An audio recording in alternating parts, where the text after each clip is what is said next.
Hello, hello, everyone. Welcome back to the stream. Hope everyone's doing all right. Hope everyone enjoyed the long weekend if you had it. I can't say I enjoyed it. I did not enjoy it. It was just kind of neutral in a lot of places. And some family that came up and visited, and that was fun. Chaotic, but fun. Um, and then, I don't know, my body just did not the next day. I don't know how else to explain it other than it just said, nope. You want to do things? Nope. Um, because yeah, I didn't like get going until like 3. My first meal of the day was at 6 p.m. It was bad. And then, yeah, yesterday I cleaned a lot, but very like specific, very deep clean stuff. Like I did a really deep mopping of the floors in the kitchen and bathroom, and I scraped the tub, which was a new one. Literally took one of those razor blade thingies and like all the way along the tub, just scraped off all the soap scum. It was disgusting, getting rid of the forbidden Parmesan cheese, but uh, very much needed. So I've been fighting that stuff for like years. Really just struggled to figure out how to get rid of it. It seemed like no matter how many chemicals I threw at it, it never seemed to work. So this time I was like, what if I literally scraped it off with a blade? That seemed to do the trick. So I'll call it. I will call it. You live. Hello. Good. Today was also a very productive day. I've gotten so much laundry done. I'm very happy about that. I'm no longer drowning in either clean or dirty laundry.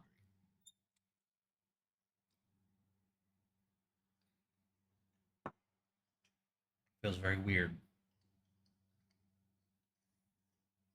Oh no! You got COVID. I'm so sorry. Shit.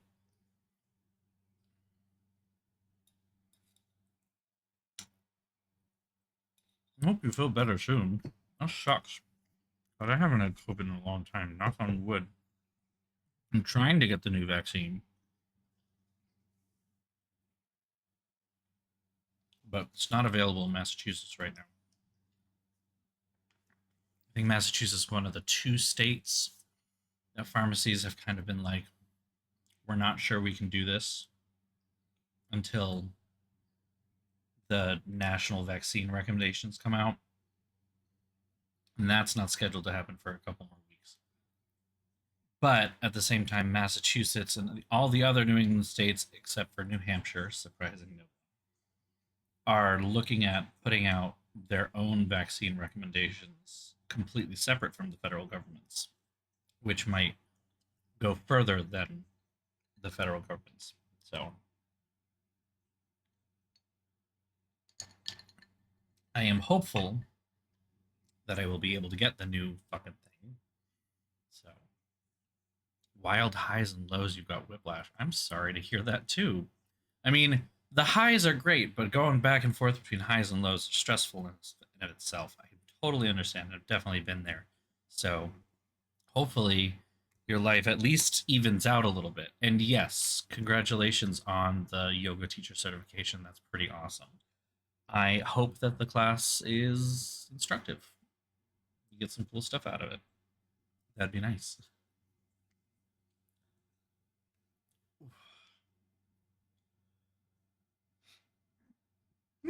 Excuse me. I do not want to play Spider Man. I mean, I do, and I did, but that's not what we're here for.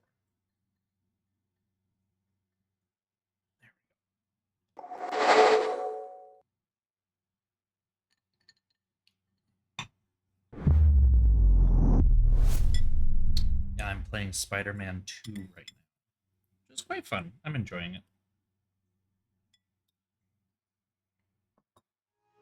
I recently just flipped over from Miles Morales, so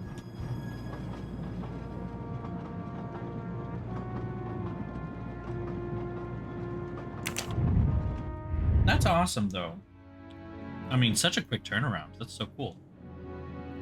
Mustache guide. Hold on.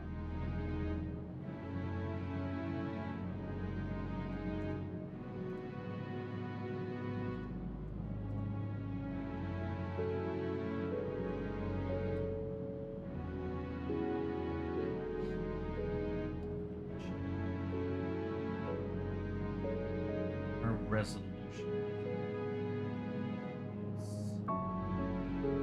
Shelf at the bar, on a shelf in the kitchen.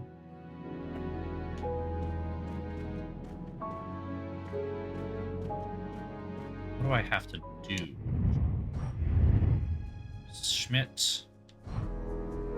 Shit. We're doing side quest stuff, basically. That's awesome. Wow, that's really cool.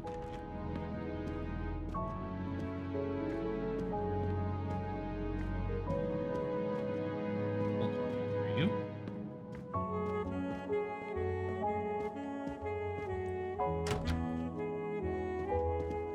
Piece of fries stuck in.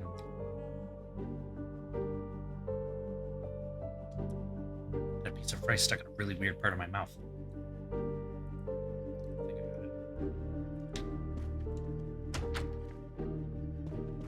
Chipmunk cheek level.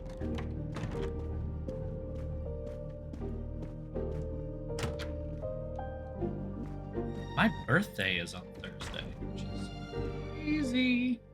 I have no idea what I'm going to do Poirot, about my any part of it. exquisitely sculpted friend.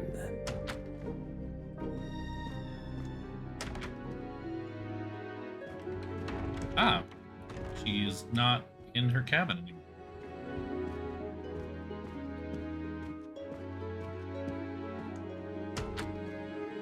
No, I might stream actually. I don't know. I'm on the fence. I might actually stream though, just because.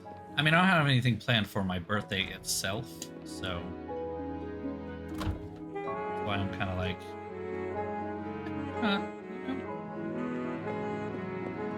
we might be doing some stuff this weekend. Ah, there it is.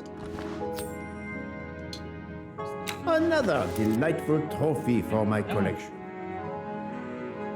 Hit tab, alt tab for a reason.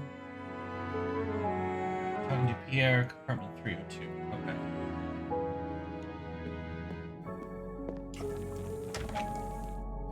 Which one is Pierre again?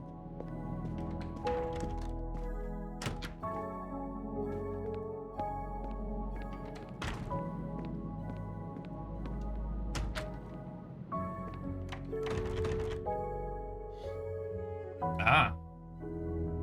Who's next Good door? evening, Michel. Am I bothering you? You seem stressed. With everything that's going on, I must admit, it's difficult to be relaxed. Of course, I understand. Especially since we know that Detective Locke's tea was drugged before it was served to her. Detective? Come now, Michel. Surely you would have taken the opportunity to search her things and found her badge. Luckily, she woke up and was finally able to tell us her story. Otaru boiled the water, Jean made the tea. I just brought it. Sir, it could have been any of the staff. Your defense is to accuse others? Bloop. Ah. You have a network connection? No, unfortunately. It's just an automatic reminder to pay my rent. I always forget, and my landlord complains. Pierre Michel had to be involved in the murder. The drugged tea, his post at the end of the hall, and now I know why I know more than one of those people on the screen.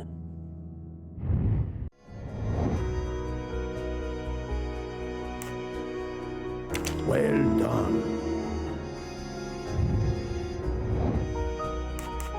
Great.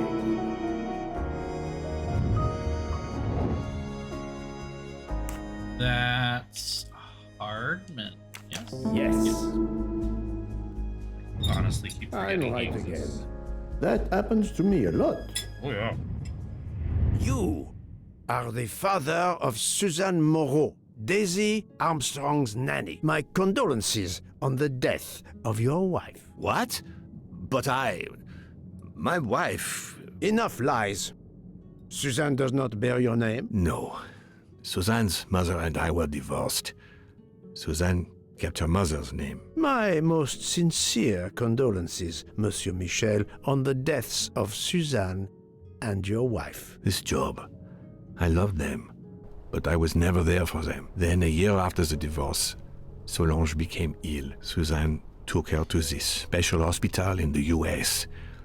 Got that job as Daisy's nanny. I understand your pain, and the reason that led you to drug Detective Locke. We really can't hide anything from you, can we?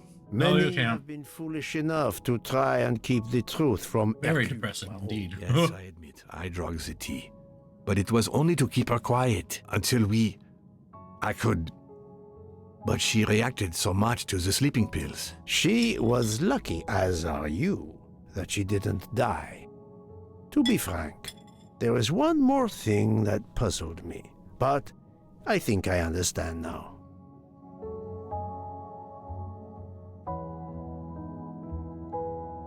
Are they boyfriends? You have a certain... Oh no! for Monsieur Ardman. no? Orient Cyrus Express is gone different. woke. And I appreciate him a lot, but it's not that. God Cyrus damn it. was my daughter's fiancé. I almost consider Cyrus as my own son. Of course, much But wasn't more she- is no. clear now. I have been patient long enough. It is time to go and see what all the commotion is next door. Hold on. Wait, but Suzanne dated people while she was in the States that were involved in the kidnapping and then killed. Can't remember his name. Like, that's why she was implicated. So she had a fiance. She was cheating on her fiance the whole time? I'm very confused. It feels like a plot hole that they didn't intend. They could have just made him gay. Monsieur Hardman, excellent. The they're gods just gay. who watch over detectives must have trapped you here. Why didn't they watch over me? I'm a detective too. I was talking to Michelle about a leaky faucet, and I wanted to go out, but you showed up. No need to invent some preposterous story. But really, Michel has told me everything. You are the fiancé of Suzanne Moreau, his daughter. Oh. I see. Surely this is not a big surprise to you. No. Suzanne was the only woman I ever loved. And I failed her. We got into a spat. It was nothing, but I was too proud to apologize. We weren't speaking at all. Suzanne never really cared for that guy, Noah. She would have forgiven me. Oh, if only. okay. If only. If only. A common refrain between lovers who quarrel. Poirot's fucking brutal right my now. Other suspects to make certain I have all the pieces of the puzzle in my possession. If only. Like, shit, that's just... I wonder if our Brutal. master chef gets his recipes from a game.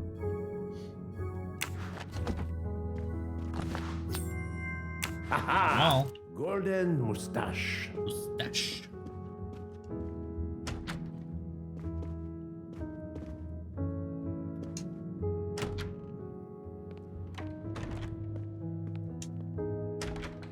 Now I can just talk to everybody.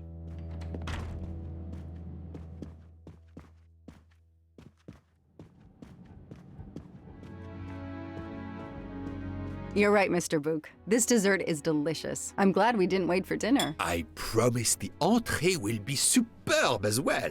Detective Locke, you are recovering well, I see. Yes, I should be helping with the investigation. Do you know who drugged me? It is early yet for conclusions. When I return, then we shall see. Do not worry, Poirot. She is in good hands. Hotaru, Freya, and yours truly are looking after her.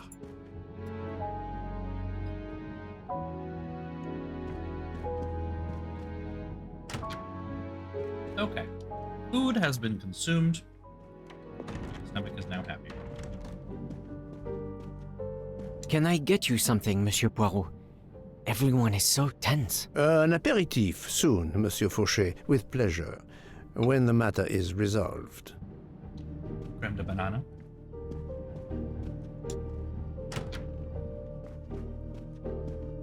Good evening, Fräulein Schmidt. May I disturb you for a moment? You asked so politely, mein Herr, but I do not think I have a choice. I wanted to let you know that your roommate, Mademoiselle Locke, is awake. Ah, yes, I'm glad to hear that. I was worried about her. Did she tell you what had happened to her? Unfortunately, she doesn't remember much, but we found a residue of a sleeping pill in her cup of tea. Since you two were alone together in your room when she drank it, who else but you could have dragged her? Must I point out I do not make the tea on this train? You should question the conductor or the kitchen staff.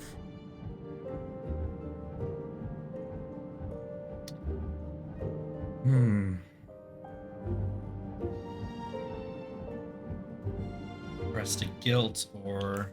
Mademoiselle Locke could have died. Whoever drugged her must not feel any empathy for their fellow human beings, given the dose that Mademoiselle Locke ingested. She was close to death. Oh my God. What did I do? I didn't worked. want to hurt her. Just have her Jesus. sleep for a few hours while we had time. We? Time for what? Time for what, Madame Schmidt? You think I feel nothing? Nothing? That poor little girl. Indeed, that poor little girl. Fräulein Schmidt is somehow connected to the Armstrong case.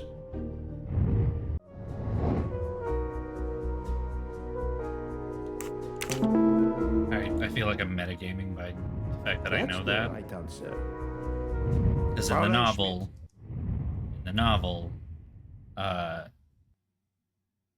she has a throwaway line at one point about, like, you know, all my ladies say that I have the best broth or something like that, and you know, she's very particular about how she orders food for the princess, giving instructions on how things should even be cooked, which indicates that she wasn't just a normal lady's maid. She had a lot of cooking knowledge and expertise. I have a certain reputation for sniffing out. I am not a murderer. Forgive me, but I was going to say brilliant chefs. You were the Armstrong family's cook, were you not? But yes, I was the cook of that lovely, lovely family. I'm sorry, but I must ask you to give me some time to collect myself. It wasn't supposed to be like this, my darling, my poor darling child. I will give you that time, Fräulein. You have given me much more in exchange. Obviously, Pierre Michel and Fräulein Schmidt both drugged Detective Locke's tea, causing the overdose. No wonder she had so much trouble waking up. Time to report my findings to her and Book. Jesus. Okay, so yeah, this Poirot is very deceptively friendly, because this chapter alone has shown that he can, like, I mean, we knew he could be very cutting already, but this chapter alone especially is just like, he is not holding the fuck back. So, my friend, tell me, you have something new? Mademoiselle Locke, I know who drugged you. Fräulein Schmidt and our conductor Pierre Michel both admitted putting sleeping pills into your tea. This explains your overdose. They are relieved you are recovering. Michel drugged a passenger? On behalf of the company, I offer my apologies to you, Mademoiselle Locke. Michel will answer for this outrage. Both of them? I was pretty sure about Fräulein Schmidt, but I admit that I did not suspect the conductor. I have uncovered multiple connections with the Armstrong case. Pierre Michel is the father of Suzanne Moreau, little Daisy's nanny, and Monsieur Hardman was Suzanne's fiancé. As for Hildegard Schmidt, she was the cook of the Armstrong family. What a coincidence, don't you think? But it's What incredible. a coincidence. What are the odds that so many people linked to that tragic affair ended up on the same train? Yeah, what About are the odds? same as you winning the lottery, my friend. I wasn't the officer who interviewed Fräulein Schmidt back then, so she couldn't recognize me here on the train. How could they know who I was? There were other passengers who might have. Or she may have seen you when you visited the Armstrong home. It is now clear to me that some of the clues to this elaborate plot were staged for my benefit.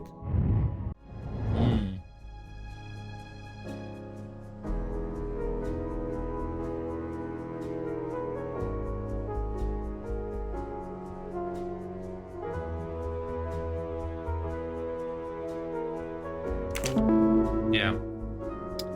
They wanted people to My believe little that. gray cells did not let me down. Some clues and information collected so far could lead to a hypothesis. The murderer boarded the train in Vinkovsky, killed Ratchet, and then left the train immediately. How did you come to that possibility? Monsieur Hardman told me about a short man with a high-pitched voice who threatened Ratchet. Imagine for a moment that this man, wearing a wagon-lit conductor's jacket, killed him while Michel was on the platform at Vinkovsky. This murderer then hid the conductor's jacket in Detective Locke's room, then fled before the train left. Why choose Detective Locke's room? Why, indeed. Let me re-explain from the beginning. All right, the false lead.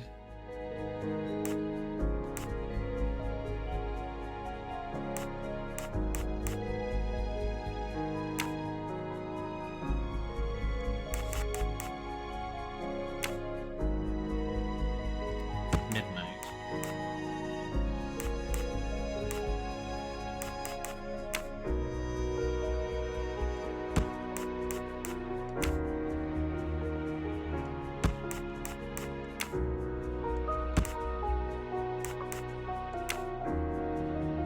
Okay, murder. Knife. Jacket.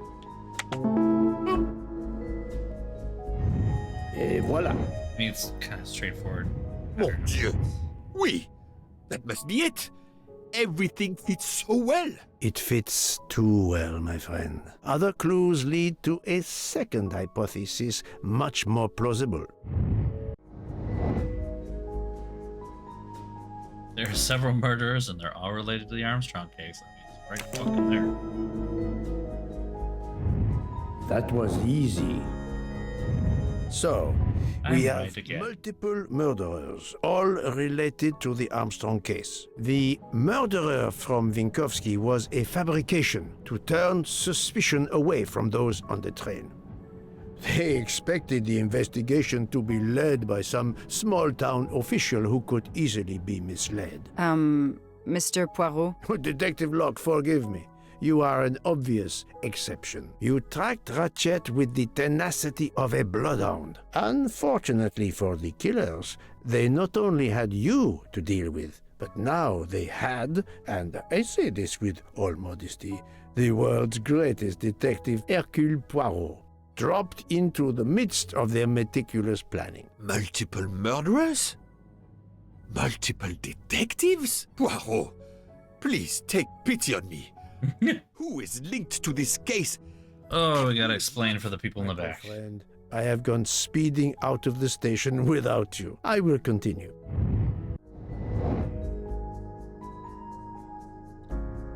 Nine people we know are connected to Armstrong. So we know for sure. Dragomirov, Boscarelli, Pierre Michel, Clean.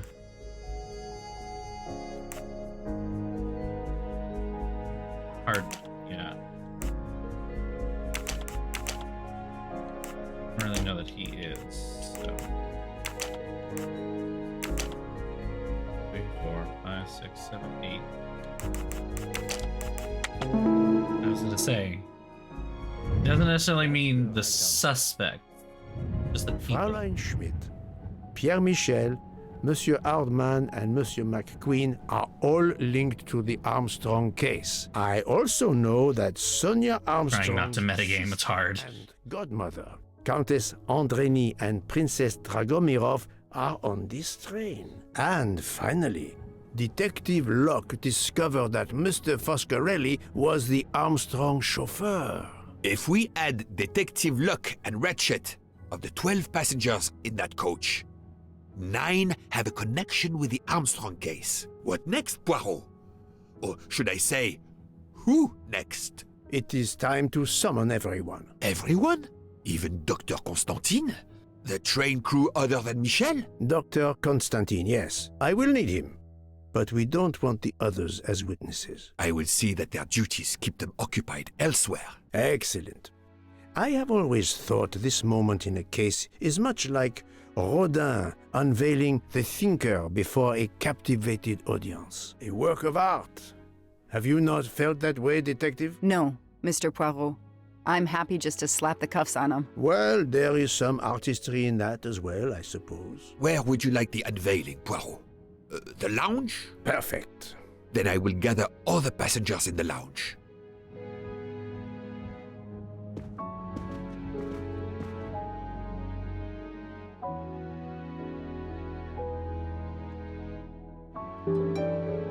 Time for the big thing.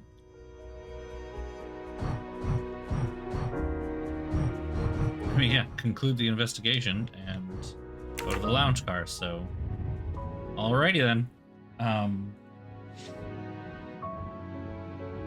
You don't have another one until the next chapter, so we're still fine. This is really, truly going to be the end of the original story, which is still wild.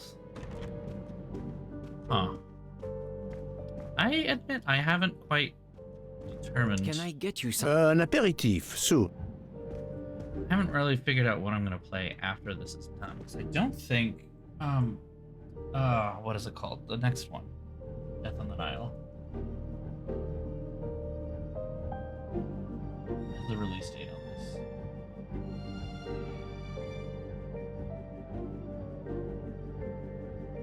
September 25th. I have a ton of time. Parlor scene. Parlor scene. Let's go. Monsieur Bouc, are the train crew locked in their quarters? Yes, they are. Then the stage is set for the final act. Ladies and gentlemen, I have gathered you together to hear my reconstruction of the murder of Samuel Edward Ratchet, also known as Cassetti. There is not one, but 2 possible solutions of the crime. I shall put them both before you, and I shall ask Monsieur Bouc and Dr. Constantine here to judge which solution is the correct one. 2 solutions? Mr. Poirot, I am hardly qualified. Nevertheless, your assistance is required. Now, you all know the facts of the case. Ratchet was found stabbed to death this morning. He was last known to be alive at 12:37 a.m. last night, when he spoke to the wagon-lit conductor through the door. His watch was found to be badly dented, and it had stopped at 1:15. Dr. Constantine, who examined the body, puts the time of death as having occurred between midnight and 2 in the morning. At half an hour after midnight, as you all know, the train ran into a snowdrift. After that time, it was impossible for anyone to leave the train. So, here is my first theory.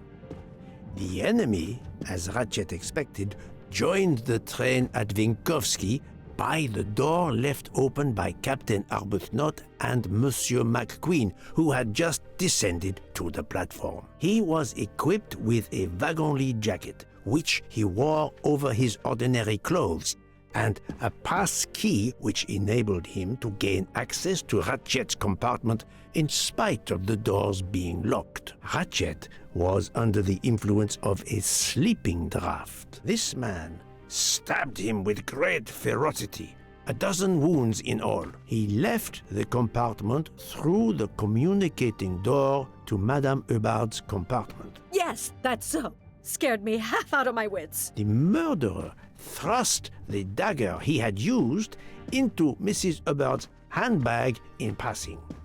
Without knowing it, he lost a button of his uniform. Then he slipped out of the compartment and along the corridor. He put the uniform jacket into Detective Locke's suitcase to cast suspicion on her. And a few minutes later, dressed in his ordinary clothes, he left the train just before it started off again, using the same means for egress, the door near the dining car. Okay. And what about the next one? That is the first hypothesis.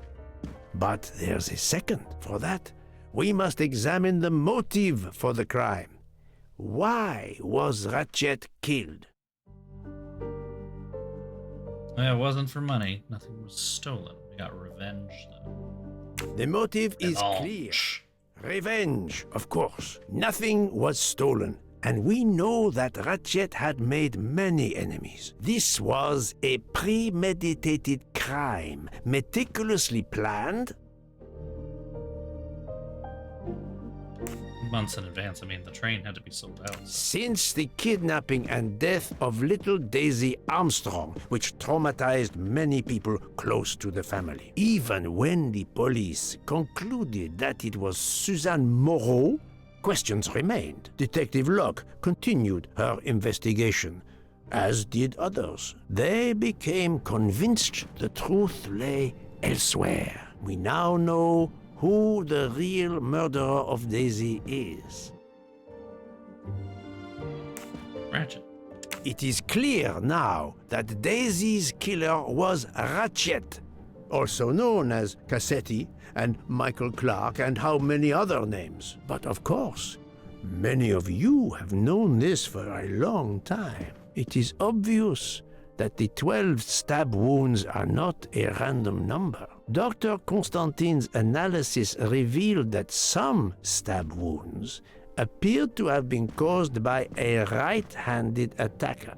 Others indicated the knife wielder was left-handed. Some wounds were deep, more than one fatal. Yet others were not much more than mere scratches. What can explain these discrepancies? This leads us to an obvious conclusion. They are symbolic. A jury of 12 men. 12 Equal stabs. temperament. 12!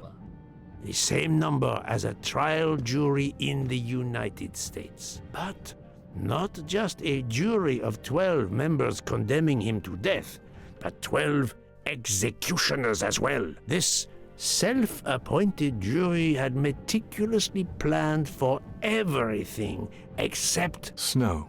snow. The avalanche that stopped us, as well as the presence of not one but 2 detectives on the train. They had to... I'll take a quick moment to pause here, because we're talking about a group of people, the majority of whom are the group of people that are all connected to the Armstrong case, which is out of Western Massachusetts, and they didn't plan for snow. They didn't plan for snow. Like, they didn't think about that at all. They're all from Western Mass, and they didn't think about snow. Like, when the snow starts falling, it's the bread and milk index. Like, come on. Anyway. improvise, to hastily add clues and false leads. The time on Ratchet's broken watch was deliberately set to conceal the true time of the crime. This woman in a red kimono does not exist. I don't know which of the passengers it was. It does not really matter. It was just a performance, a charade to introduce another possible culprit to muddy the waters. The vial of vaping liquid incriminated Captain Arbuthnot. However, he had a solid alibi confirmed by Monsieur McQueen. Impossible then to suspect him. The conductor's jacket, found in Detective Locke's suitcase, was put there only to cast suspicion upon her. All these false leads were intended for me. But I am Poirot. I understood the truth. We have a train full of suspects. It's time to identify who the real culprits are. What year are we supposedly in? I believe this is 2023. Pretty sure it's 2023. Yeah. I'm right again. That happens to me a lot. That happens to me a lot. Yeah. I know. It's very balmy in the Berkshires. There's never any snow there. I mean, the whole thing, like, is just New England snow happens. It's not about when you expect it. It's when it's least convenient. Like, it will always happen at the most inconvenient time. They've never been to a market basket. I know. I mean, to be fair, the Armstrongs were probably not shopping at the basket, let's be honest. But,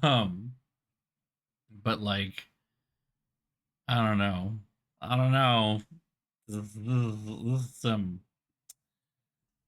Gotta get the bread and milk. It's the French toast index. We all know it. We all live by it. I don't actually buy bread, milk, and eggs when the snow is about to hit, because that's not what I want to eat if we lose power and I'm trapped. I find it funny, though, that the French toast index, right? The whole, like, you got to get bread, milk, and eggs is to be set up so that if something happens and you are stuck at home, you have something to eat. But, like, people will go out of their way to do that when it's only, like, 4 inches of snow.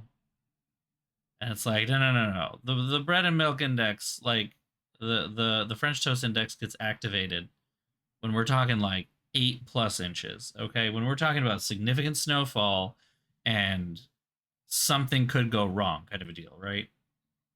Even 8 inches is not really that bad. We can move it relatively easily. We've got so much equipment for it up here. That's exactly when it wants, when it is supposed to. Oh my Let's god. Start with Detective Locke. Did she stab Ratchet? No. What are these expressions? I don't like the filter. Planting the conductor's jacket in her suitcase was an attempt to implicate Detective Locke, but she couldn't fake her drugged condition. Dr. Constantine can testify that the drugged tea incapacitated her for hours, and she had 2 relapses. Let us move on to Monsieur McQueen.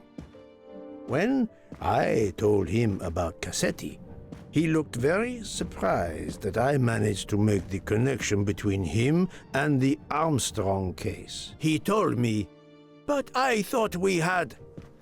I think he meant...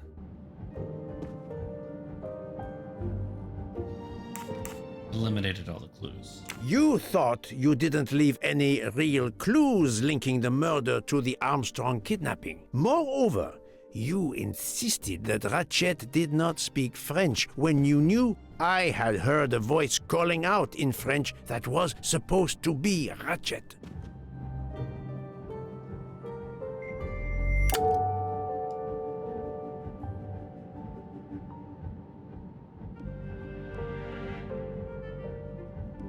Oh, I'm not sure which one.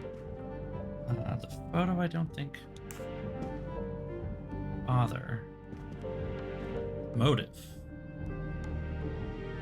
That's opportunity. You took some pleasure in leaving me false clues, I think. It was quite annoying. But you told me yourself that your father was the district attorney who handled the Armstrong case. The case haunted my father. At first, he believed Suzanne Moreau had helped her boyfriend, Noah, to kidnap Daisy, even though there were questions that went unanswered, and a young policewoman refused to let it go, continuing to find discrepancies, but never enough to reopen the official investigation. That policewoman sits there. Her name is Joanna Locke. Then tell him. Tell him how in the end my father believed you, how he resigned a job that he loved, racked with guilt that he may have let that monster go free. He died young, broken, his faith in justice broken. That's what Ratchet did to him. Thank you for your honesty, Monsieur McQueen. Your father is one more victim of the man who called himself Ratchet. Now, I will turn to Ratchet's valet, Monsieur Masterman. So was Ratchet was Ratchet in Whitey's crew, or was he just, is he an alternate universe Whitey Bulger?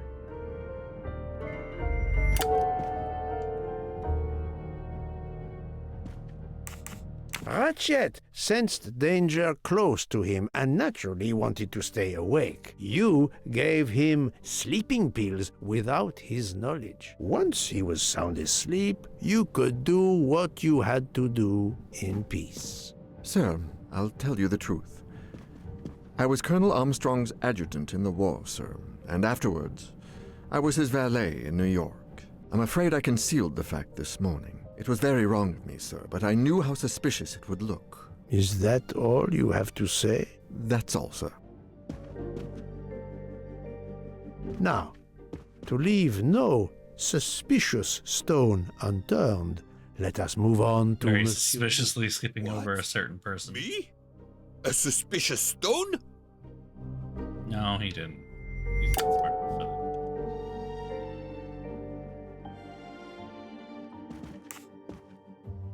Book, my friend, of course you are not guilty. You did everything you could to get me on this train. What madness would cause you to ensure, and I speak with all modesty, that the best detective in the world could be present to witness your crime? All Does modesty. friendship count as well? Most assuredly, but a murderer can wear all sorts of masks, including friendship. Let us consider our ever-efficient wagon-lit conductor, Pierre Michel. Yup. I mean, all of these. No, that is his motive. I need Well, a... we used motive before. Your admission that you drugged Detective Locke immediately incriminates you. But the murder could not have been possible without your very capable assistance. Your knowledge of train procedures made the murder possible, and your position in the corridor of the train allowed you to be the perfect alibi for several passengers. And your motive? Suzanne Moreau, Daisy Armstrong's poor nanny, who was wrongly accused and committed suicide, was your daughter. C'est un foiré. He got what he deserved. My poor daughter has finally been avenged. My Suzanne. My child. Let's move on. I'm still sad because my dumb little headcanon that I had going on because of the cheek contour, I guess, which actually looks like it might not be contouring so much as just the way they painted the models, but still.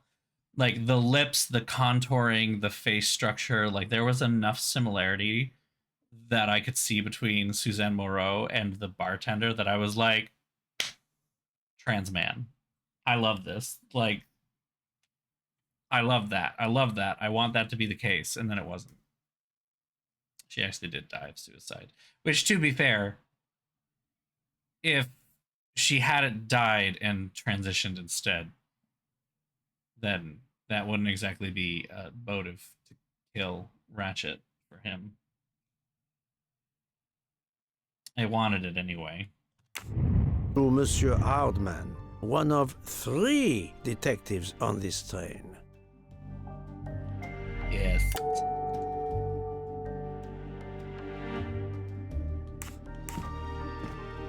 Monsieur Hardman, I think you are a real detective, but you were never hired by Ratchet. Your alibi was that you were watching the corridor to protect Ratchet, which, of course, you never did. You protected Pierre Michel.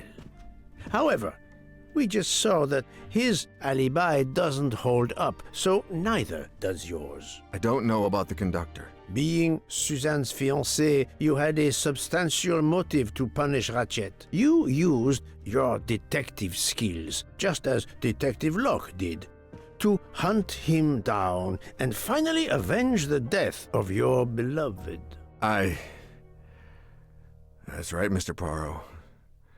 I do have some detective skills. I have a never particular doubted set it. of skills. Now, Who's next? Fraulein Schmidt, the lady's maid with the soul of a cook.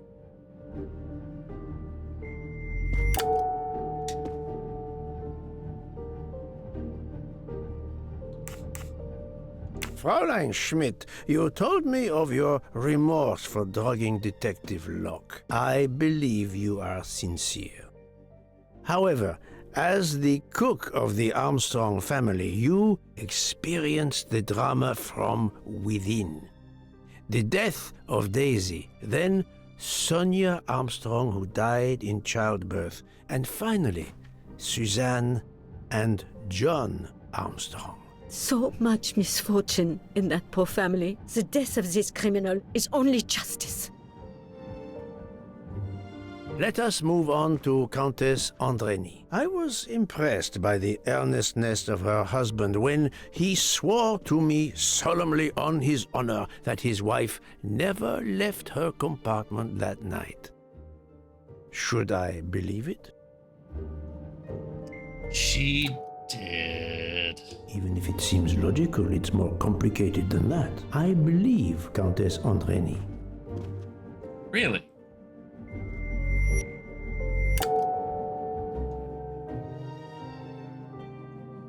Huh.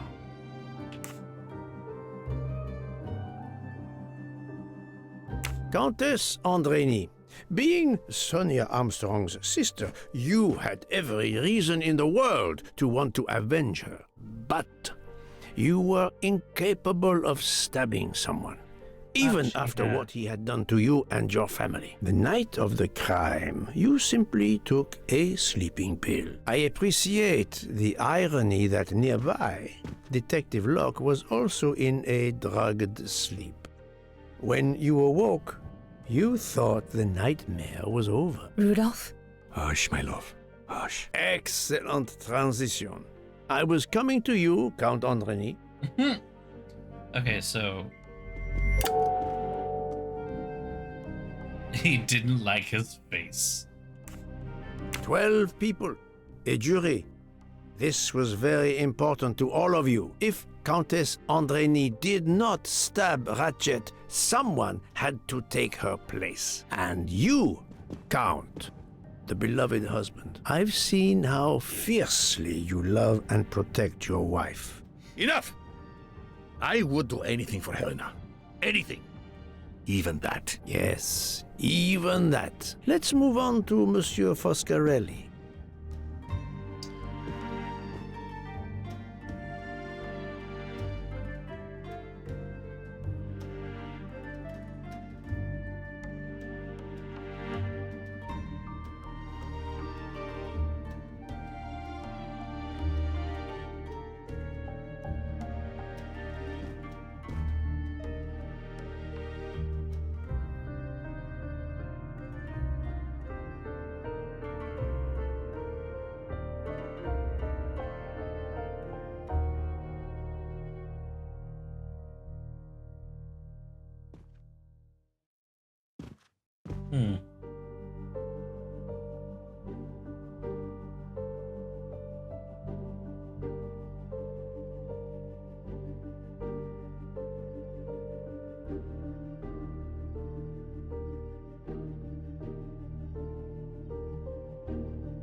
misremembered that. Yeah, I was conflating one of the previous movies, the original movie adaptation from the 70s, with the novel.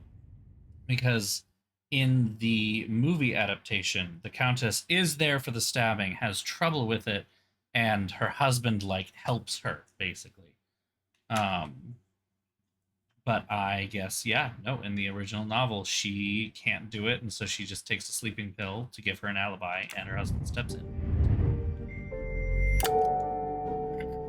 What implicates Mr. Foscarelli? He's Italian. That's... okay. Okay.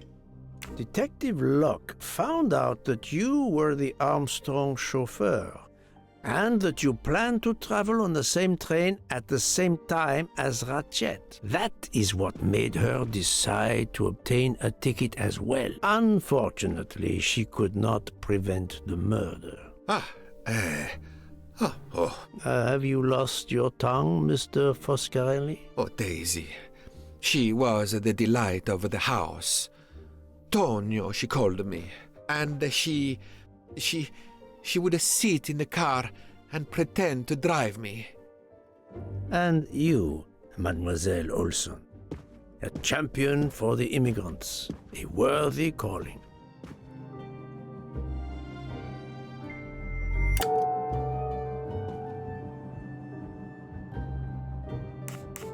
Mademoiselle Olson, you supported Madame Hubbard's story about her connecting door latch, a story that I later demonstrated to be impossible. So, you deliberately lied to me, and you also lied about Mademoiselle Debenham's whereabouts.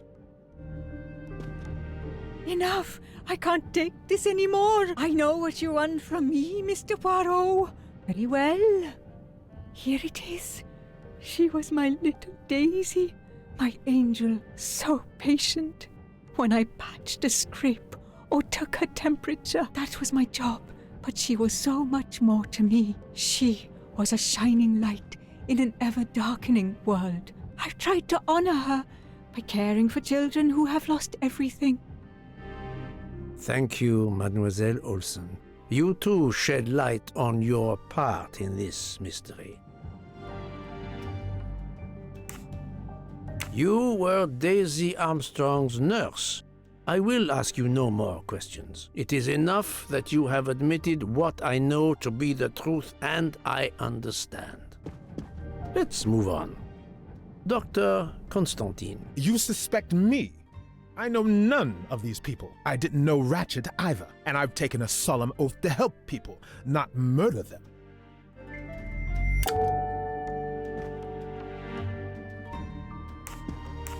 Dr. Constantine was certainly helpful to my investigation, but that does not prove he is innocent.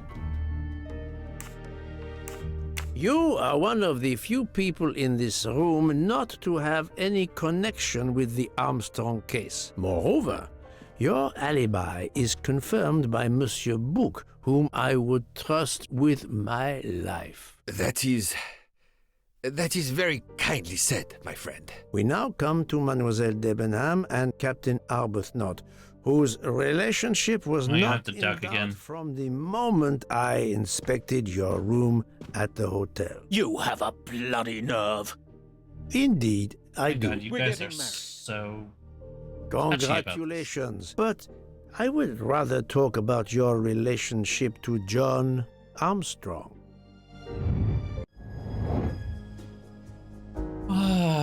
Who was he?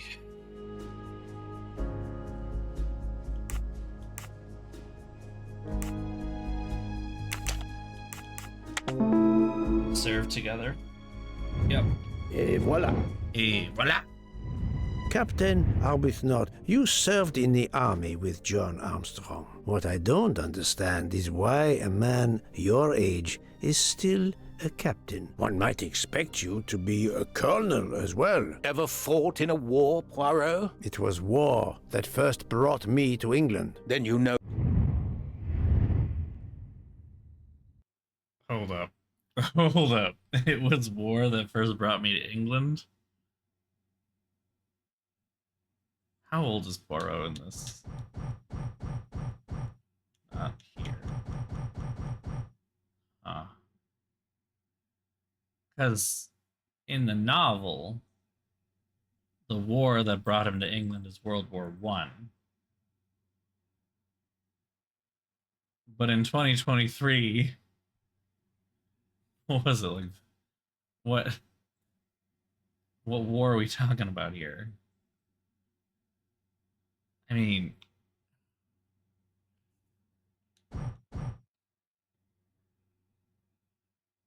huh. I don't actually know.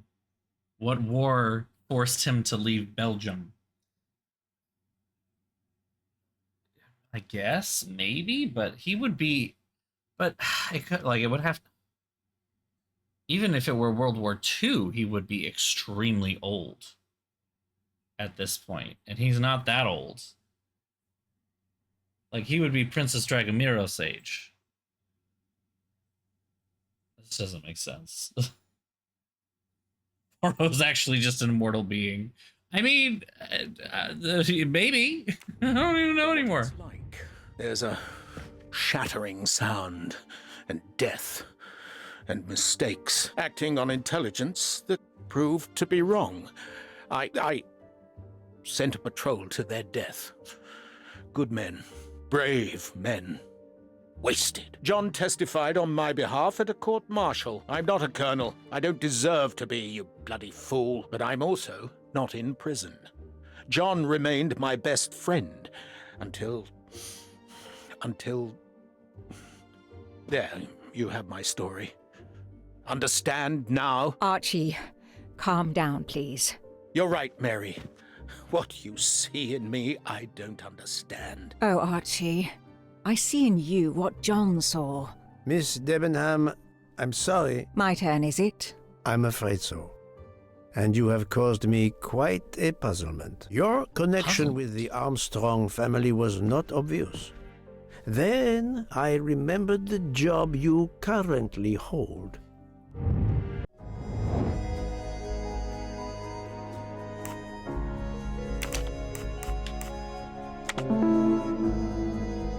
So what was she, just like the That was easy. school teacher? You were the teacher of...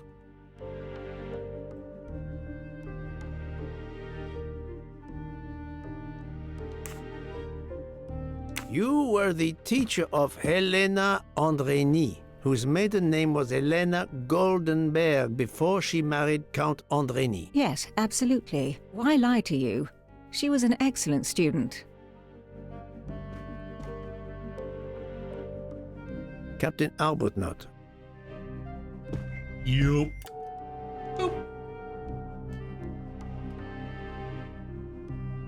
No, his vial found at the crime scene was a decoy.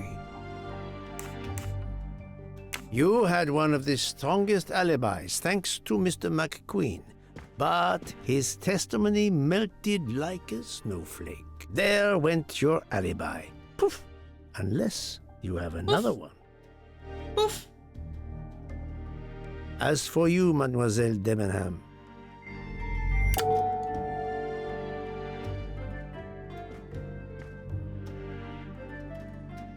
yes, I remember overhearing Mademoiselle Debenham talking with the captain at Sirkeci station.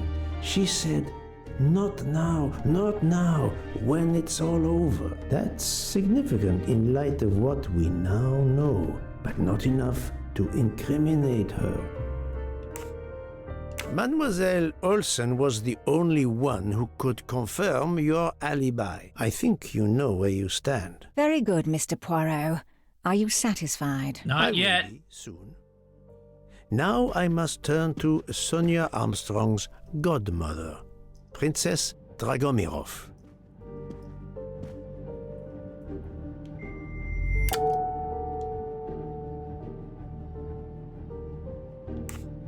Her assistant is one of the accomplices, but I cannot use this fact to accuse her.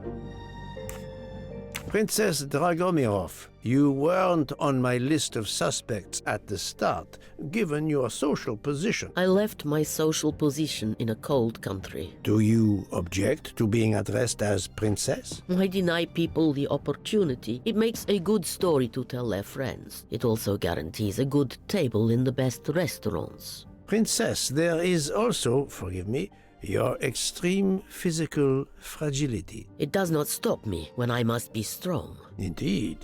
Of more importance, though, is the fact that you're the only left-handed person on the train. And the single blow to Ratchet from a left-handed person was very, forgive me, weak.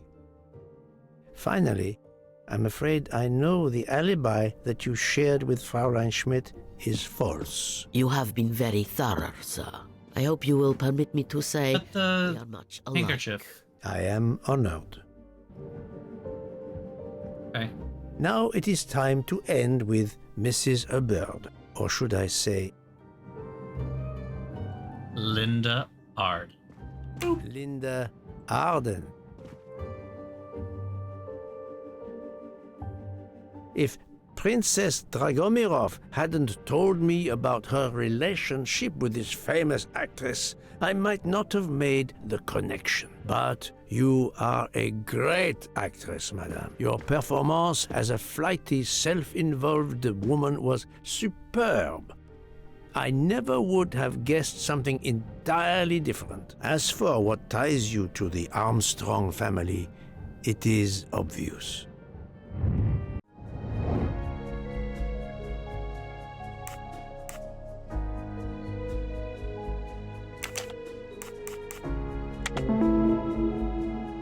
Daisy's grandmother. I'm right again. That works too. That but okay. happens to me a lot. Mrs. Hubbard, you are the mother of Sonia Armstrong and Mrs. Andreni.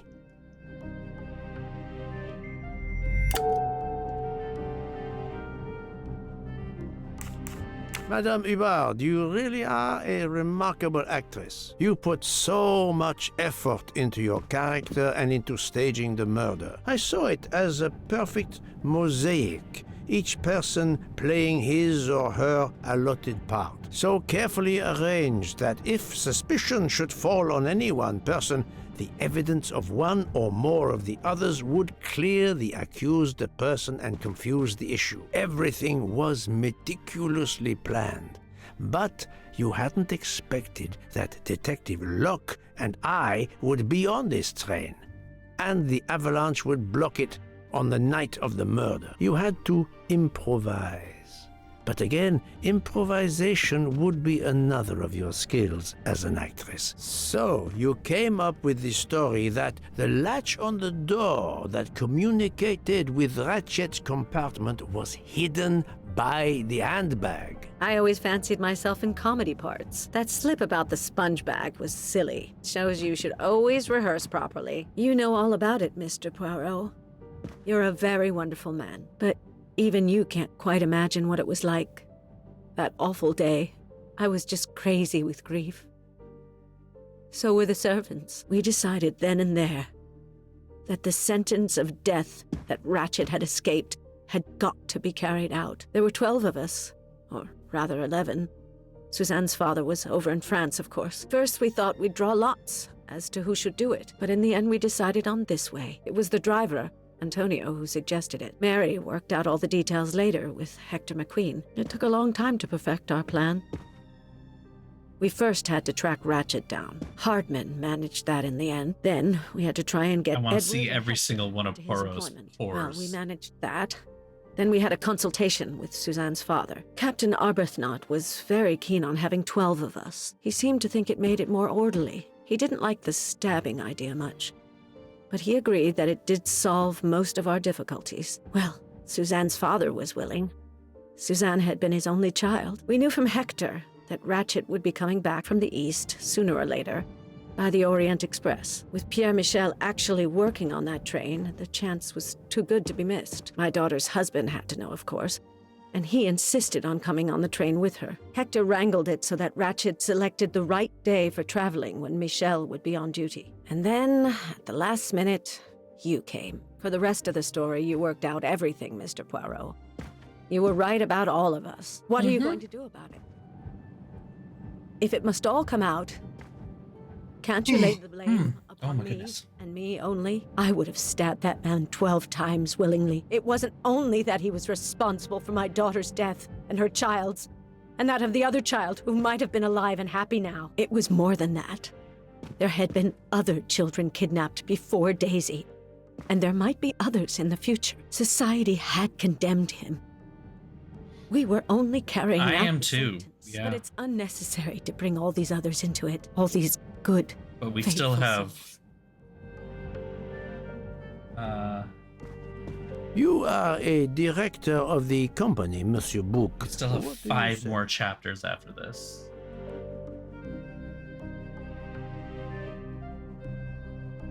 In my opinion, Poirot, the first theory you put forward was the correct one.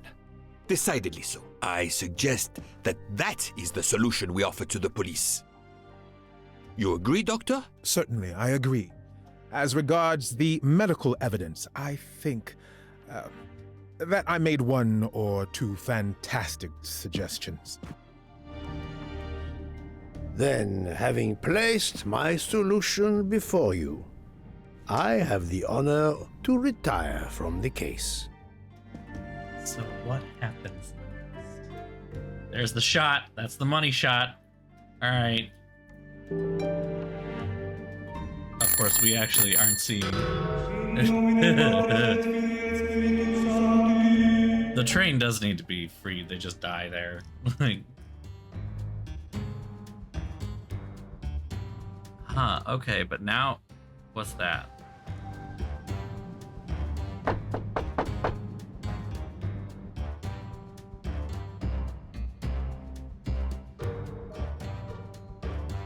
Happening. I'm sorry to wake you up in the middle of the night, Poirot, but it couldn't wait. Did they just do a fake out? That bothered me in my preliminary autopsy of Ratchet's body. I think I they went just did a back fake to out. examine the body, and I discovered a wound covered by another. The blow I hadn't seen was delivered by a thinner, sharper blade. So there were not 12, but 13 stab wounds. 12 stabs for 12 jurors. It doesn't work with 13 wounds. The symmetry is destroyed. It can't be one of the culprits who stabbed him twice? Doctor, a different knife was used. There is only one explanation. Somehow, some way, there is a 13th murderer on this train. We must tell Book. The case is not solved.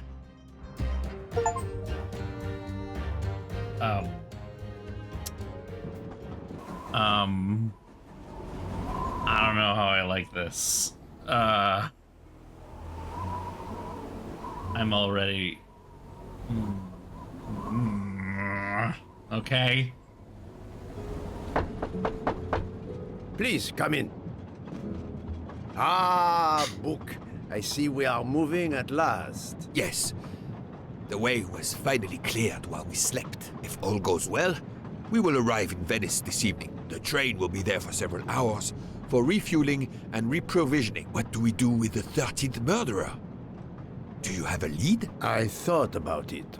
There is one clue that was left aside in my investigation. The diary I found in Ratchet's safe mentioned an appointment in Venice. Someone with the initials A.W. He will never keep the appointment. But there should be enough time. I must try to keep that appointment for him.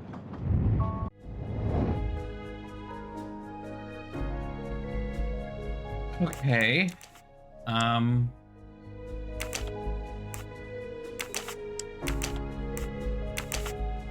don't remember. I must admit I'm not right this time. We apparently are, which I'm a little confused because Chapter 9 is the City of Love. It's titled The City of Love. Find your Hastings? Hold up. Hold up. How off the rails, pun intended, are we about to get here? Find your Hastings. Or are we just calling it Hastings like as a title? You have been bestowed the title of Hastings. You are here to help me with my investigation. If you will forgive me for being personal, I do not like your face, Ratchet. I don't know what's about to happen here. I don't know what's about to happen here. I gotta take a quick break. I don't know what's about to happen here. This is, yeah. I'll be right back.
Hey, we're back.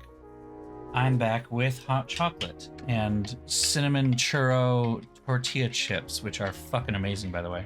And clean laundry. So, see, we're talking Hastings just shows up in Venice. Poirot chum, which is what I'm hoping. But Ragnarok, you are probably right. Locke is probably just going to be the Hastings. And I hate that. I'm going to hate this. All right, let's get this over with. Okay, can't do anything about that. We're just gonna go find our Hastings and talk to Constance. I don't have time for small talk. Is that not where he is? Right, he's in the poor people cabin. My bad.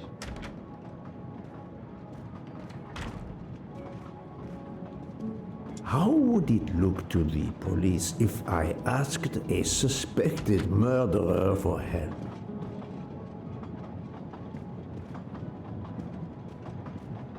She is not here. I don't have time for small. I just can't remember which fucking compartment he's in, and apparently it doesn't matter. Those are dogs. Or cows? Cows. Those are cows. Those cows should not be outside. It's fucking winter. Why are the cows outside? Get them in a barn! Jesus.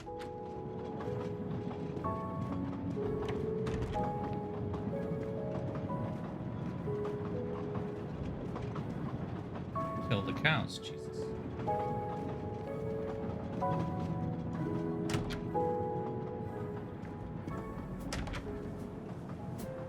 And everybody's just chilling on the train like it's totally... Doctor, a moment. Have you made arrangements for Ratchet's body? Yes, it will be collected by the Italian authorities when we reach Venice. The autopsy will be performed there. However, there is something odd. Oh? Since the train is French, jurisdiction must be shared. When I told them you were already on the scene, they have both agreed to support your investigation until we reach Paris. Ratchet's compartment will be sealed until we arrive there. All of those who conspired to kill Ratchet are to be confined to the train until then as well. So, thanks to you, I am the rope in a tug-of-war between two countries. Oh, but I thought you would want to be in charge. Isn't it odd we continue on our journey with a trainload of people that police consider potential murderers? Calm yourself, Doctor. It is not the first time I find myself in the middle. And to be honest, I welcome the chance to see this case through. It in the middle of what? Becoming one of the most challenging of my career. So, my dear book, how does our journey progress? We are well on our way to Venice. All of our passengers are locked in their rooms by order of the authorities. I watch them when they want to stretch their legs, like the captain there behind you. I see that you have the situation well in hand. Would you be able to accompany me to Venice to follow a lead? I'm honored you asked me, my friend. I would have loved to help you. But I have to manage the situation here. I must make sure no one gets off the train in Venice and that Ratchet's body is transferred. Why can't we make a phone call and have our actual Hastings fly to Venice? Doctor, a question. Could you assist my investigation in Venice? I can't, I'm afraid. I'm to accompany Ratchet's body when the Italian police take possession of it. I've been asked, commanded really, to help with the autopsy because of my earlier examination.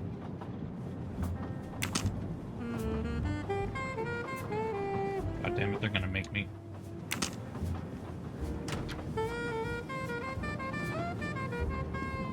Need a drink. Hello, Monsieur Fauché. Is everything going well? As well as can be expected. Our stocks of food and drink are running low. An unexpected layover on the mountains and an unexpected murder didn't help. Have you ever noticed that when things get tense, people tend to eat and drink more? It is stress eating. curious that, even when they are accused of murder, as much as I learn of human nature, people still manage to surprise me. At least, we'll soon be in Venice. Yes, we'll be able to stock up on enough provisions there. As long as there isn't another murder. I don't suppose you could accompany me for an investigation. Anybody but her. Me? I am honored you would ask, but Freya Hotaru and I have to reprovision the train. Just Damn it. agreeing on what we need will take all of our time and energy. Should you just look at the menu? Mademoiselle Locke, you are clearly an excellent police officer. Could you accompany me to Venice for an investigation into Ratchet's activities? There Please is say no. much we Please say no. still Please need say to no. know. Please say no. Well, Damn it. yes, it would be an honor to work with you. And She hears me ask I'm glad you literally trust everyone me. else. What do you have in mind? There was a notation in Ratchet's appointment book. He had an appointment. With who?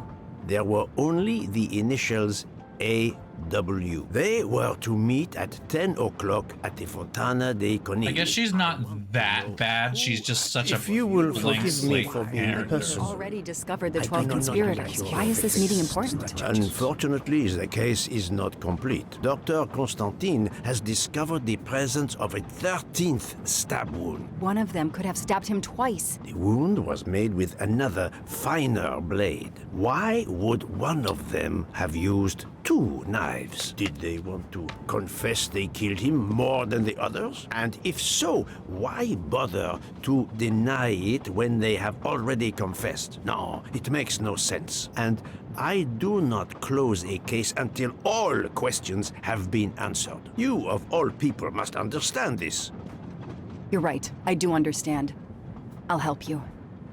So, Together, the game we will acknowledges that arrive- Hastings is a we will person, arrive in a given few we had to hours. find our Hastings. Take the opportunity to rest. I Why slept well last tell night. me No more effects of the find my drug. Hastings Excellent. without Then giving me Hastings? Be prepared You know? when we reach Venice. We have another mystery to solve. It's like telling Sherlock Holmes, you need to find your Watson. And then you just This get is the told you third have to embarking find some vessel. guy No named John gondoliers Smith. Available at all. With Carnival, you can't find a gondolier to cross that damn canal. They're all booked. The worst thing is that the fountain is just across this canal. We're almost there. There's a lot of talk and not a lot of solutions.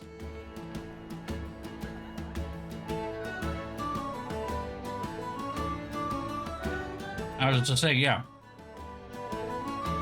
I played Phantom of Venice. You don't have to take a gondola.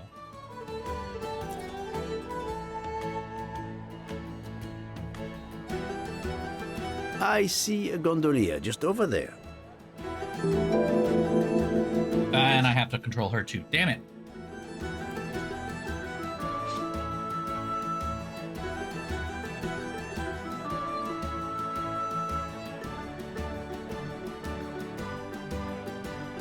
Also, what the fuck is this music? Show me how an American detective would handle this.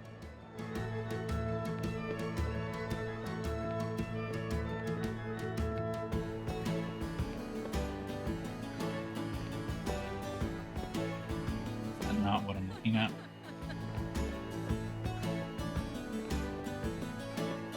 The fuck is Every this? carnival, my friends and I mask, and every carnival we lose one another. Just keep an eye out for cellars with good wines. It's just can I pet the cat?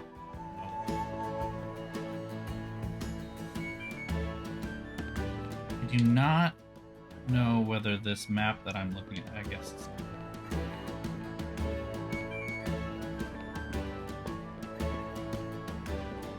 yeah, I'm guessing that's not correct for this.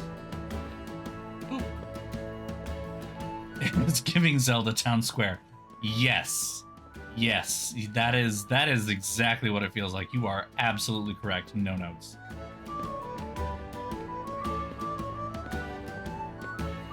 Ancora una volta sono dalla parte spagliata del canale per la festa. Sorry, I don't speak Italian. All right, at least she's At least she's playing an American really well.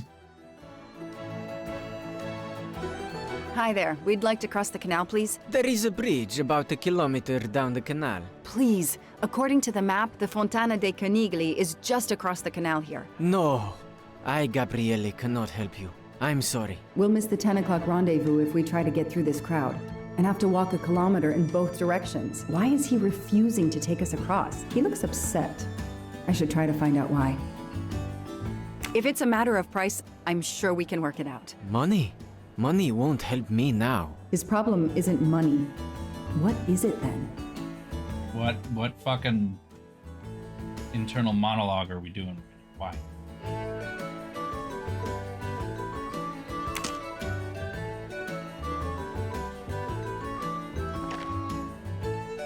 What a sham. A beautiful bouquet crushed by revelers. What a shame, I think you meant, not sham.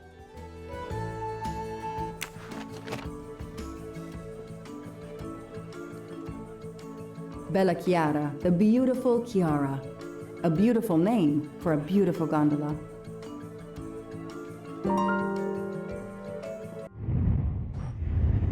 All right, come on. Great! Who's your girlfriend? We'll kidnap her for you. Okay. That's it. No rookie mistake there. Ugh.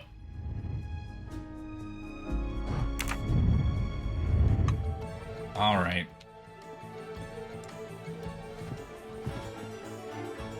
Barrel trouble. I'm sorry you had a fight with Chiara. What?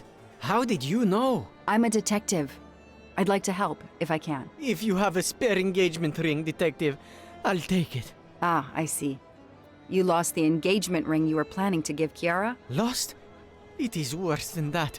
I threw it away in the canal. The fuck you did that for? This gesture. I now find myself without a girlfriend and without a ring. Fucking idiot. I think what you really need is some anger management classes. If we find the ring, maybe the gondolier will take us across. You are right. There is not much time. I will help you.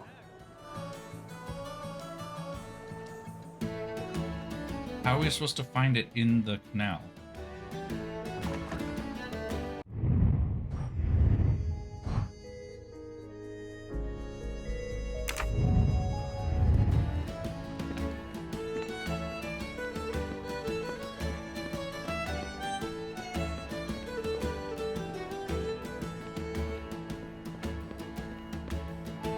Kitty?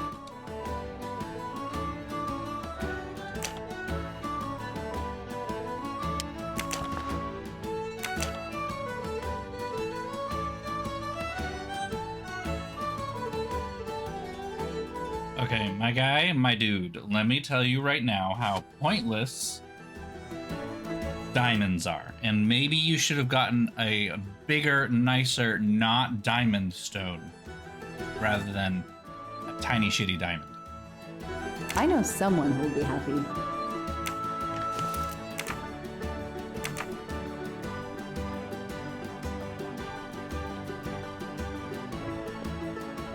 Like, is that why you had the fight?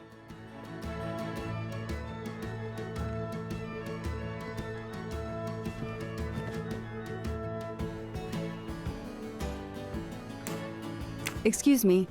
I believe I have something that belongs to you. Or even just one that doesn't have a stone in it. With this, I can now win my Chiara's Something more heart. intricate. I know it. How to thank you? My friend and I need to get to the other side. We have a very important date at the Fontana di Conigli. Ah, yes. The rabbit fountain. Of course, I'll take you across. Then I will call Chiara. Hopefully, she will forgive me. I'm sure she will. Well done, Detective Locke. Ooh.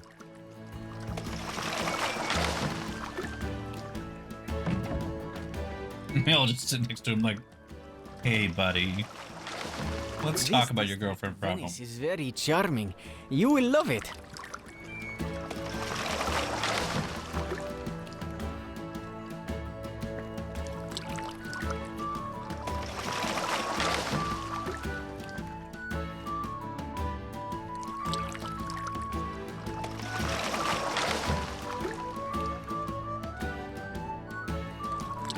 He's not singing.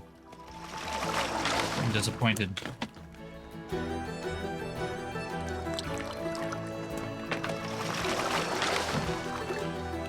Fuck is this?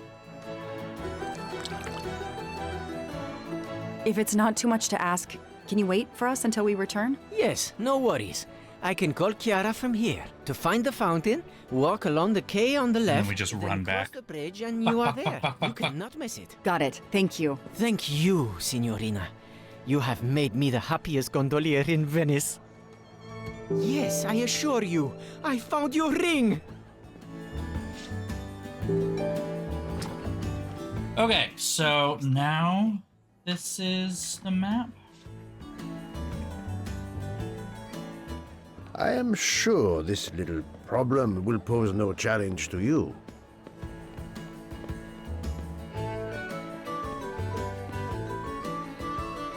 Music is painful.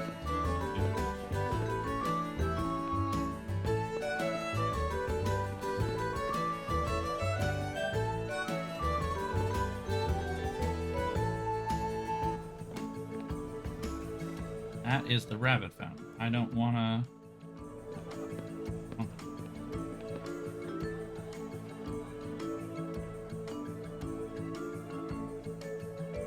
Try the other places first.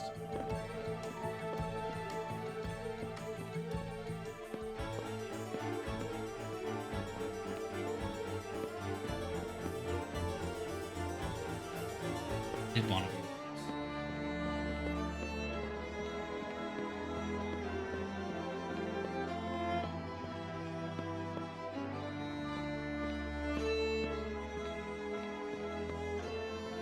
right? Invisible barriers. We love invisible barriers. It's the best.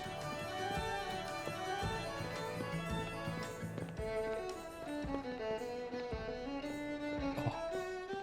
Running in this game is so difficult. Pressing the button down and holding it is not as easy as it seems like it should be.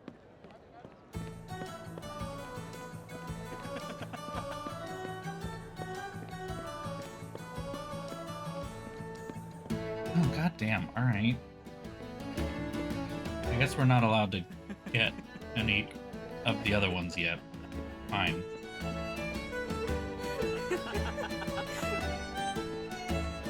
Fine.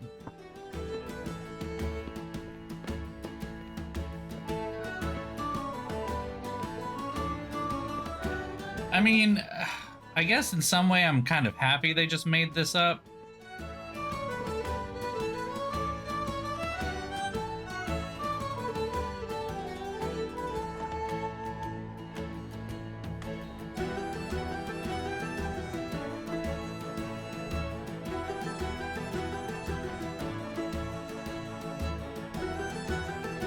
Like, can we just have these? It's 9:55. The right time in the right place. Now AW just needs to show up.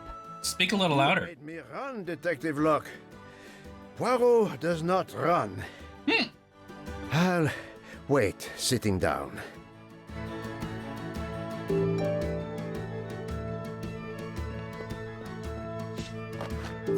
Help yourself, Joanna. You earned it.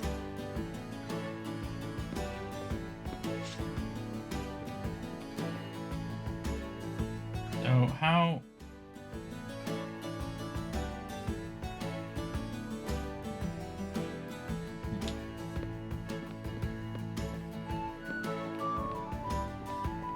Can't get through there.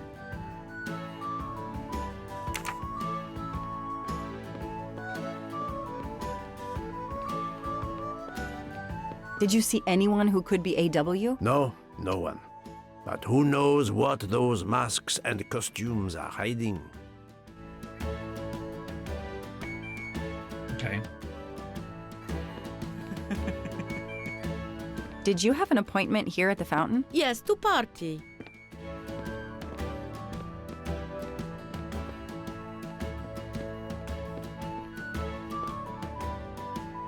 What about that person that walked out of the hotel? Go into the hotel? Oh, yep. If there's no one to help me, they won't mind if I help myself. Hey. Elias Shellstrop. Eleanor Shellstrop? Sorry.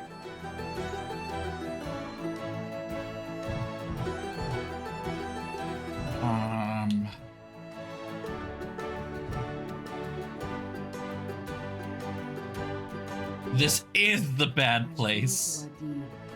That's the only name that corresponds to the initials AW. Spaziente? Non ti ho sentito? Posso aiutarla?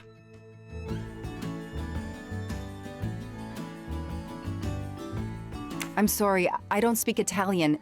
Do you speak English? Of course, signorina. How may I bother you? How? What? Oh, I have an appointment with one of your guests. What is the name? I have an appointment with Mr. Aziz Wadi. Do you know if he's here? Well, unfortunately, he left the hotel this morning. He seemed to be in a hurry, but he left a carta. You are?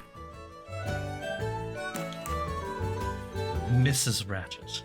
I'm Mrs. Ratchet. Mr. Wadi asked me to give the message to the signore, but I suppose this is okay. Think I'm being watched, changed their meeting place. Alice was sitting at the fountain. She glanced at the state of the White Rabbit. Suddenly the beast hopped away. Alice followed it again. Let Alice be your guide. We're walking through a narrow alley and crossing a bridge. Alice came upon two men who were arguing over who had the tallest hat. Her feet led her back to the narrow alley, then to a small square where she found a cat drinking tea. Mischievous Kitty ran into another alley. Alice chased after him. Breathless, Alice arrived in a large square with barracks for playing card soldiers. Out they came marching toward her. Alice ran to the end of a quay. End of a key. There, a large door with a Gorgon's face on it demanded a secret code, the code that Alice had collected throughout her journey. Okay.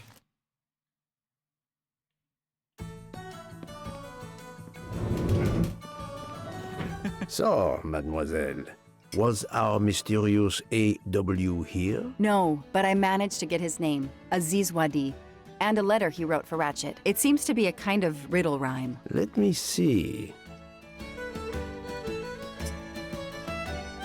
Well, Ratchet and Mr. Wadi must love this book to refer to it so much. Yes, I think we have to search and find the tracks that Which this one? person left Wonderland for or Ratchet to Looking find. Glass? I think so. Lead the way, Mademoiselle Locke.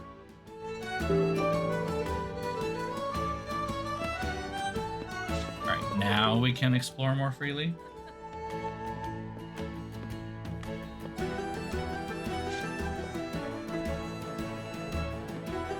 We're going for all the things first. Boop.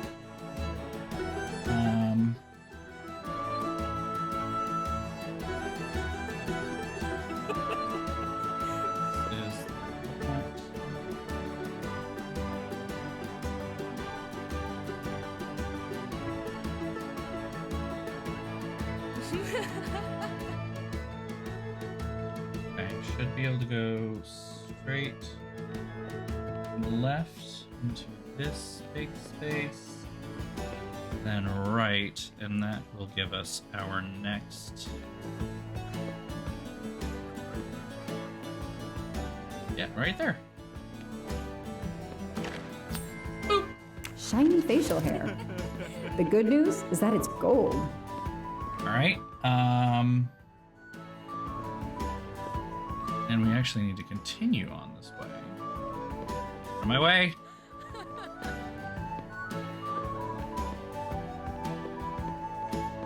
Oh look, the Gorgon. Found where we're going, but that's not where I want to be.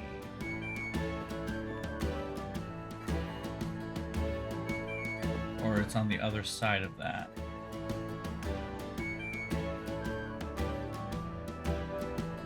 Yeah, after switching back to Poirot. Okay. So there's only one more that we can get right now.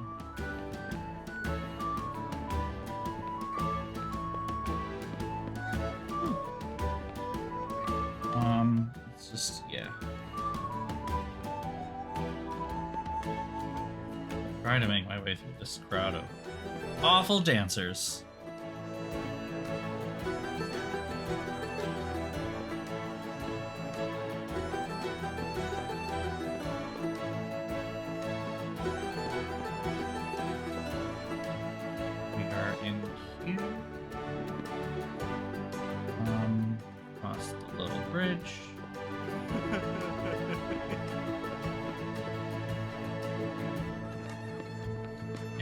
should be right around here, like there. Boop. Got it. A gold mustache. Thank you very much. All right, well, we did that, and now we can figure out the actual mystery.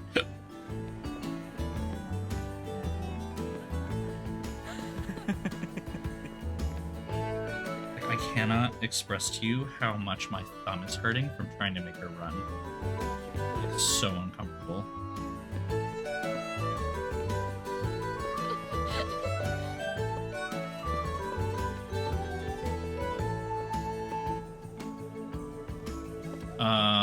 Is that man dead? Hey, Poirot, Do you need help, Detective Locke? It looks like the writer of this letter is quoting Alice in Wonderland. No, I think it is a pastiche. Monsieur Carroll was a much better writer than this. It's a riddle. No, a map. Both. I think Mr. Waddy was worried their business might be known, and has given Ratchet directions to a new rendezvous point.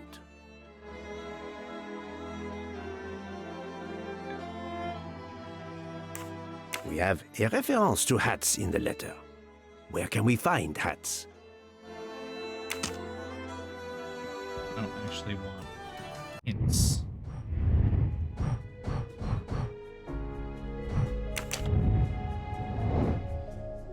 Okay, face up away, Alice followed it. Going through a narrow alley and crossing a bridge. Two men who are arguing who had the tallest hat.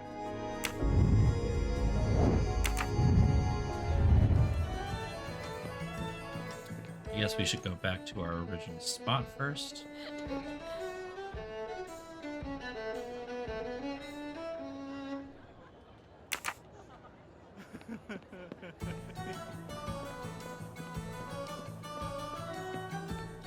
Out of my way!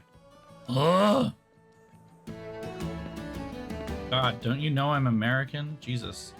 Alright, follow the white rabbit. The white rabbit is pointing this direction, so we go this way, as it said. And the... said... followed it, walking through a narrow alley and crossing a bridge. So where's the bridge that's here?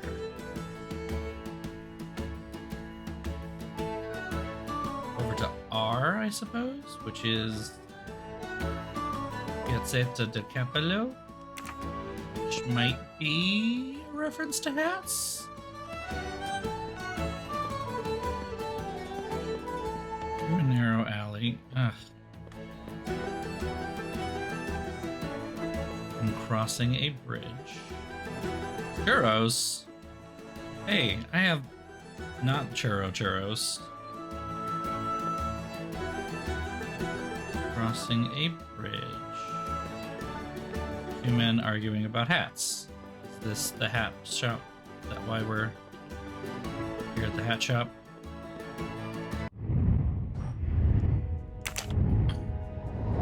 Okay.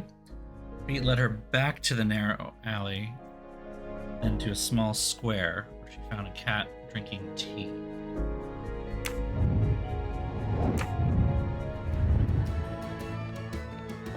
Also, is there supposed to be a number here, or 8? Okay, gotta remember that. 8.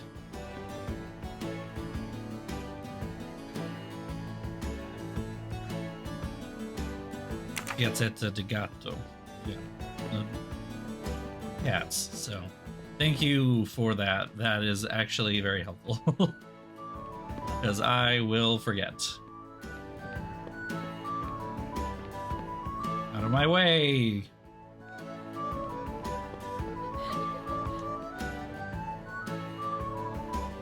Okay. Cat drinking tea. Tea shop? Ice cream, churros, art and gato. It's just art about cats, I guess. But 4 is the next one. Okay. 4. Another alley, large square with barracks for playing card soldiers.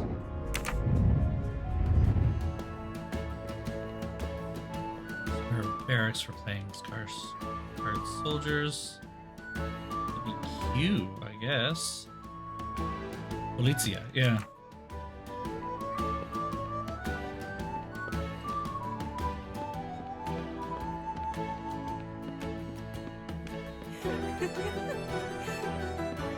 And that would be the station. Here we go. Which is 6. Is that... It's kind of hard to tell. I guess that is green at the top, but it almost looks like blue. And I'm about to be like, is that a French flag in Venice?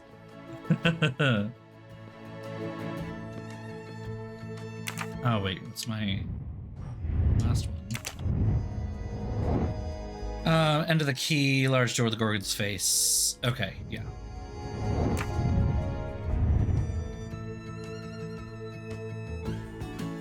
So, did I miss... Let me just make sure I didn't miss something at the beginning of that code before we do this.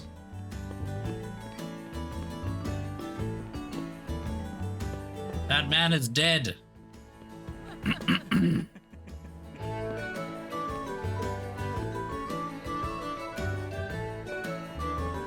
gonna make sure there isn't a number scratched on this or something. There is 2. Okay. So it's actually 2846. Down, up, left, right. He's dead, Jim.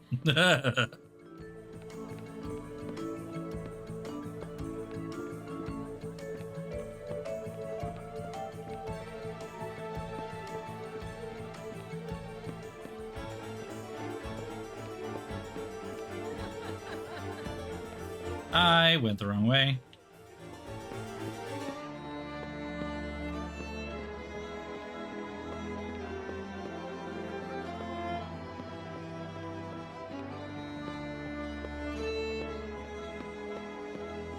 Oh, 28469. Ah.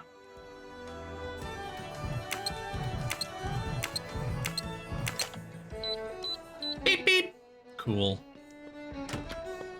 And then she gets killed.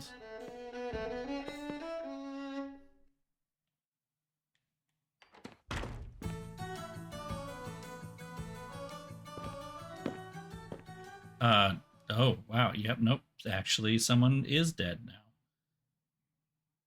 Hey, Gasp! Hey, you. I can't lose them. And Poirot's just like, okay.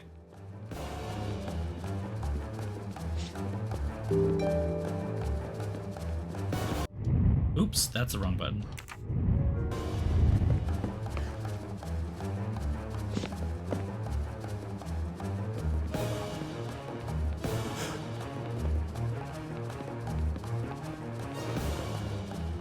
When I catch you, Ricky.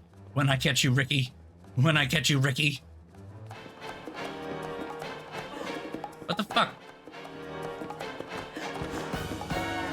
Parkour. I don't know that pressing the button is actually making this any faster, so I'm gonna give my thumb a break here.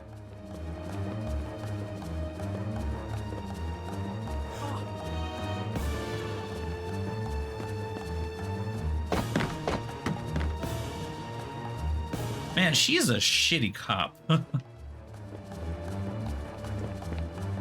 This guy's gonna get away.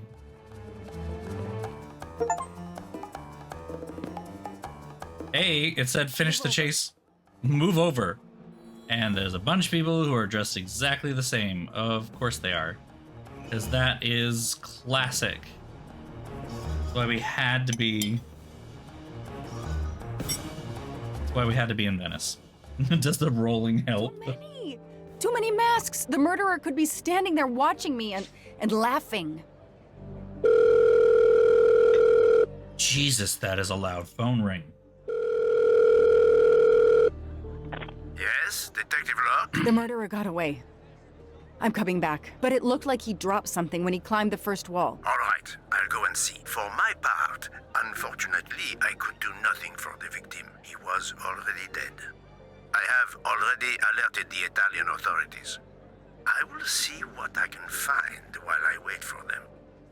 And by what you can find, I mean a mustache. Poirot does not run. He meant it. I think it's right there, isn't it? Boop. You can never have too many of these. You know, for your golden mustache collection at home.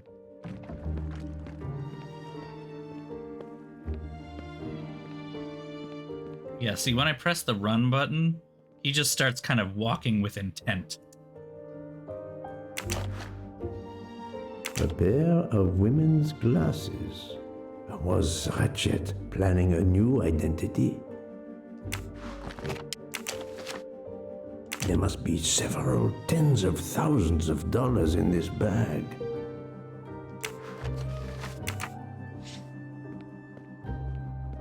The victim was stabbed.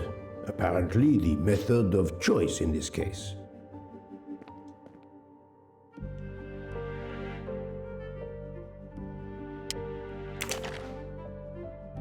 A bunch of keys. If, as seems likely, Mr. Wadi is a resident of Geneva, then one of these may belong to his home there.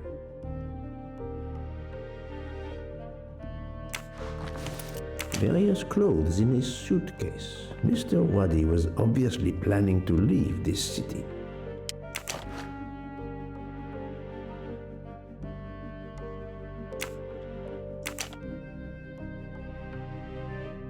Okay. Mr. Wadi's Swiss passport. I'll see if I can find a match on the internet to confirm his identity. He Googles Aziz Wadi.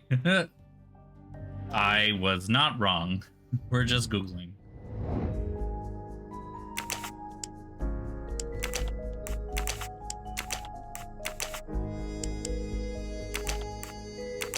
I forgot.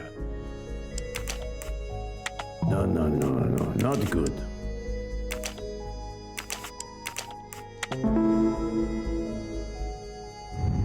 That was easy.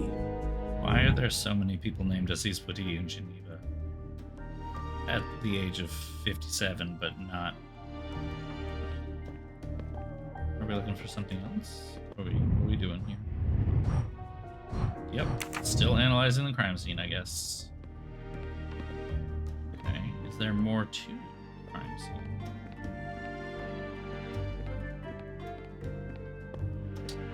Oh, there was the ran over bridge thing, dropped something.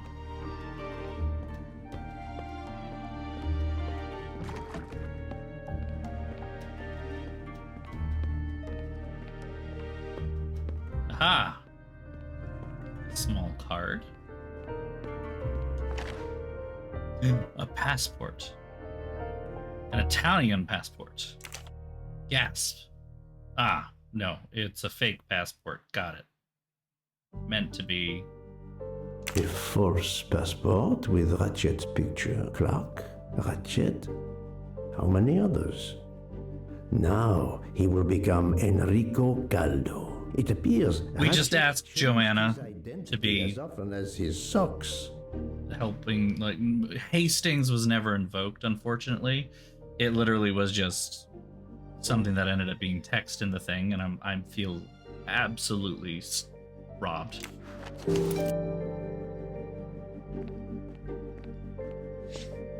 So disappointed. It's the purple one.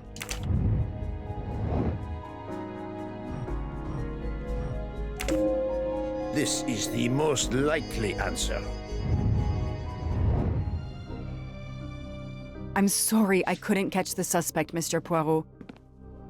There Because you is no suck. need to apologize, mademoiselle. Your efforts were marvelous. I found some information about Mr. Wadi. She's no Did you Hastings, access so. the FBI database? Don't worry. My little gray cells were enough. However, How can you access the FBI database? You're a cop in a local town. No need. I included them when I continued my investigation. Excellent.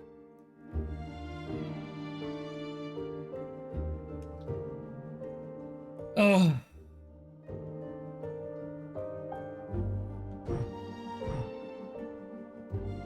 NA 2150 to 203. Hey, I'm a pretty good detective after all. 151.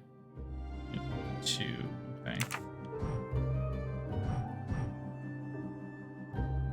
518880 S. One for the good guys. 152 649C. That is a great detective job. I was wrong. They are, in fact, Poirot, from the it's Armstrong part of the money. ransom money from the Armstrong case. You are He's surprised? friends I with a suppose dark not. web guy, So right? Ratchet had it in an account at the Oh, bank. God, yeah. It would seem so. He knew the serial numbers on the banknotes could be traced, and he could not spend it, so he stashed it there. But now he's run low. Something he didn't count on. He hopes enough time has passed so he can begin to spend the ransom money. Ah, there is something else he didn't count on. What's that? He Dying. didn't count on you, Detective Locke, and your Oh, tenacity. please.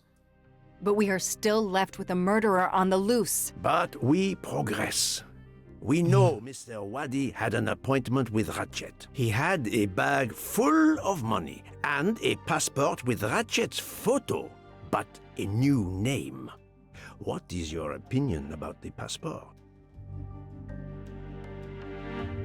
I discovered that he was arrested in Armenia for trafficking in stolen art and was supposed to be arraigned in January. Once again, he changed his identity and vanished. You are correct, mademoiselle.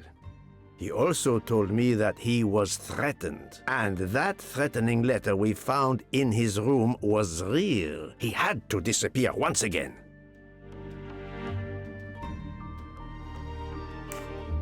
The bag isn't very big. He could have easily run away with it. If he didn't take it, it was deliberate. He wasn't interested in the money. If the motive wasn't money, it leaves passion or revenge for motive. So, Detective Locke, what do you think?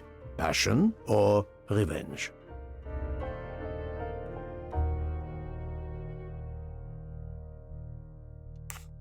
Revenge seems like an obvious motive to me. The murderer carefully followed Wadi from the fountain But to the who new is meeting taking place revenge? Despite Wadi's precautions. That is cold and careful. Excellent.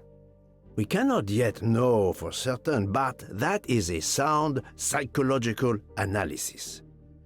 We have an idea of the motive. It is the same motive as that of our 12 would-be murderers on the train. But we still must know who was under that mask. Yeah, I don't understand the fake shaky cam. Who is the murderer? Same person who killed Ratchet. I think Wadi's killer is also Ratchet's murderer. The motive for both deaths was revenge, and both are related to the Armstrong case through the ransom money. Exactly. So our murderer is linked to the Armstrong case. Yet again, he has this all figured out, and she's just coming up with it. These glasses that I found in the bag, they must have something to do with this case too. Wait, those glasses mean something to me. They do look like Dr. Constantine's. This is actually going to be Dr. Constantine. Dr. Constantine? No, that's not it. They're the woman's glasses, and I think Oh, right. I forgot there's there was something supposed to be about them. women's. They're familiar to me somehow. Wait, I know. I've seen these. They belong to Suzanne Moreau, little Daisy's nurse. I remember seeing them in her bedroom, but they were gone the day she died. I remember the press saying that the nurse had committed suicide. I've always believed otherwise, and the glasses are She's proof that she was not killed the by nurse. Ratchet or his accomplice. He She took was the those nanny. glasses. I always had a gut feeling, but now, Mr. Poirot, now I have proof Suzanne was innocent. We already found the proof. But the question I ask myself is this. Why did Ratchet keep these glasses?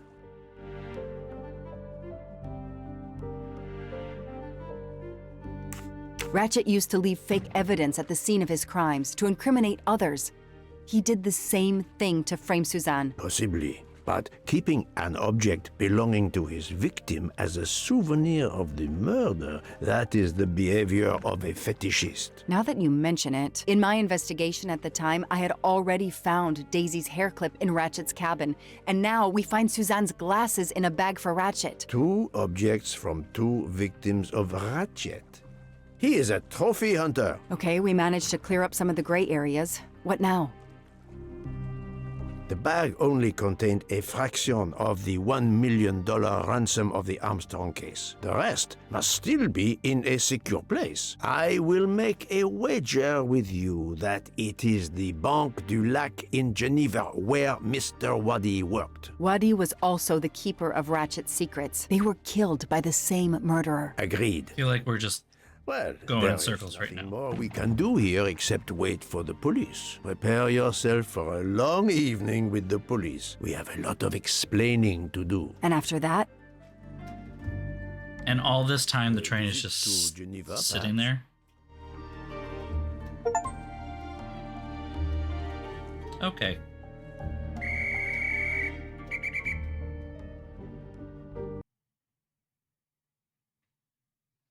Yep, the train was, in fact, just sitting there.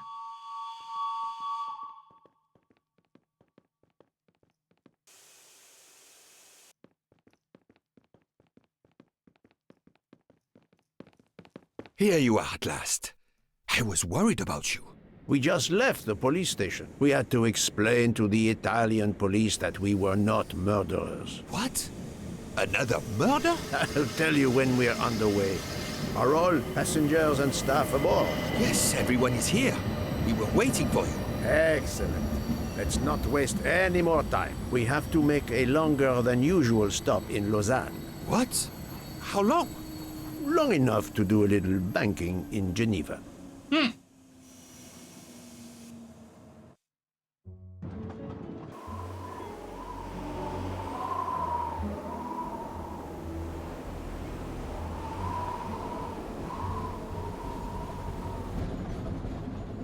But this is madness. A 13th murderer of Ratchet? Mon ami, he was not well liked. But Monsieur Michel would have seen anyone enter Ratchet's compartment. And there were another 10 people milling about, taking their turn at stabbing him. How could they not notice an uninvited killer?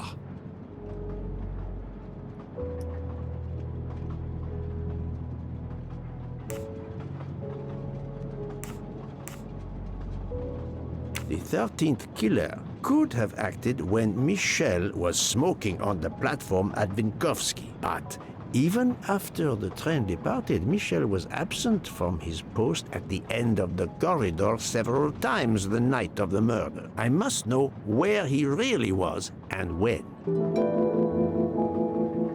Okay. Murder is still on the train? I have no fucking clue. None of this makes any goddamn sense. Yes, he most certainly returned to the train. How can you be sure? It's obvious. I don't know. I hope Mr. Poirot agrees. Please continue, Detective Locke.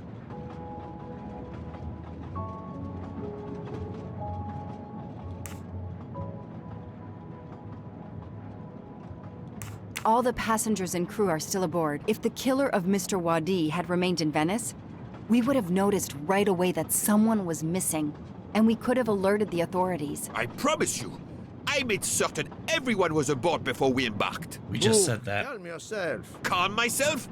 But we're back where we started. There is still another murderer on my train. Wait a moment. Can I change my mind about my verdict? Can we turn everyone over to the police? Everyone? Including ourselves? What? No. No.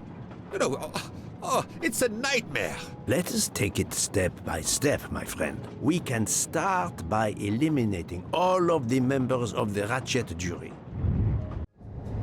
Is this all gonna come down to, like, the Countess Adreni is the one who did it because he took a sleeping pill or something? Like, just... Oh my god, this is something else.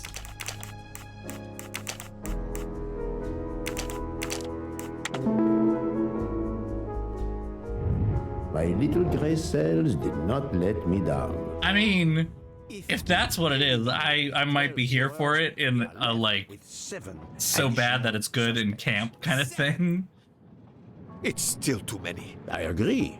We must reduce our list. Excuse my impatience, Poirot. It's as if my beautiful train is cursed. Can you exonerate any of the 7? Can we? I don't fucking know. Fantastic. Book worked hard to get me aboard the train. For the same reason from before. A suspect.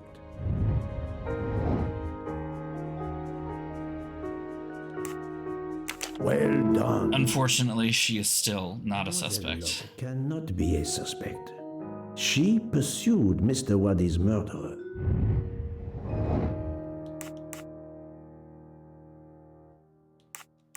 Yes. Dr. Constantine alerted me to the 13th. So this is maybe why they added like Not a a suspect. couple of extra That's characters. the right answer. I have 4 suspects left who I must now examine more closely. Miss Nielsen, Monsieur Maury, Monsieur Fauché, and Countess Andrény. One of my employees? Suspicious? All 3 got off the train in Venice to restock supplies. Any one of them might have slipped away without being noticed. I suppose. But what of Countess Andrény? You cleared her yourself. She is cleared of the first murder, but we know little of her movements here in Venice. So we still have 4 suspects to interview. Detective Locke? I can't join you, Poirot. My chief saw something on the news about the case and my involvement. He's demanding an explanation. If I want to keep my badge, I have to call him. Then you must do so by all means. I'm sorry. No Yeah, need it's to almost like apologize. acting I on understand. police business outside of your jurisdiction for my in an compartment. international level If might you're be a looking for fucking me, I'll be problem. there. Thank God. I like how we're all kind of united in But I our must. hatred of There is, her. of course, one other suspect with a motive for murder. The ransom money. You mean Detective Locke? Then who did she chase? Who killed Aziz? We both saw the masked murderer standing over the body. Okay. Which...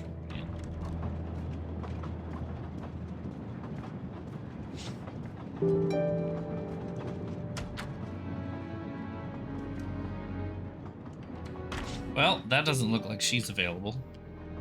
Doctor, I need to question Countess Andrény. I'm afraid that won't be possible, Mr. Poirot. The Countess had an anxiety attack when we arrived in Venice. She was terrified the police would come for her and her husband, despite how you concluded your investigation. I had to give her a sedative. She has been sleeping since. You have stayed with her all the time. How we were in convenient. Venice? Count Andrény begged me to watch over her. I have not left this room. You're the reason she's in this state. Book voted to absolve you all. I accepted his verdict. I told her. I tried to reason with her. What she has already suffered, the strain of these last few days, it was too much. I understand, Count. It's quite all right. I have the answers I came for. I like how she's just still in her dress and decked out in jewels and just like passed out in heels. Like,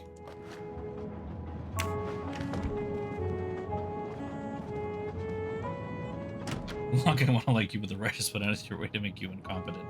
Yup. Annoying and frustrating in every way. Think in compartment 205. It's down this way, right?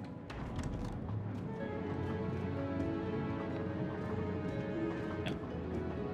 We were just in 205.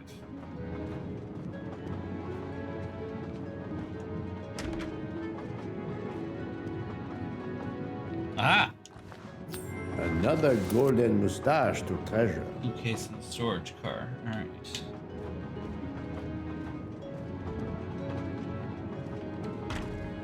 Ah, Michel, I have a few more questions to ask you, if you will allow me. Anything, Monsieur Poirot.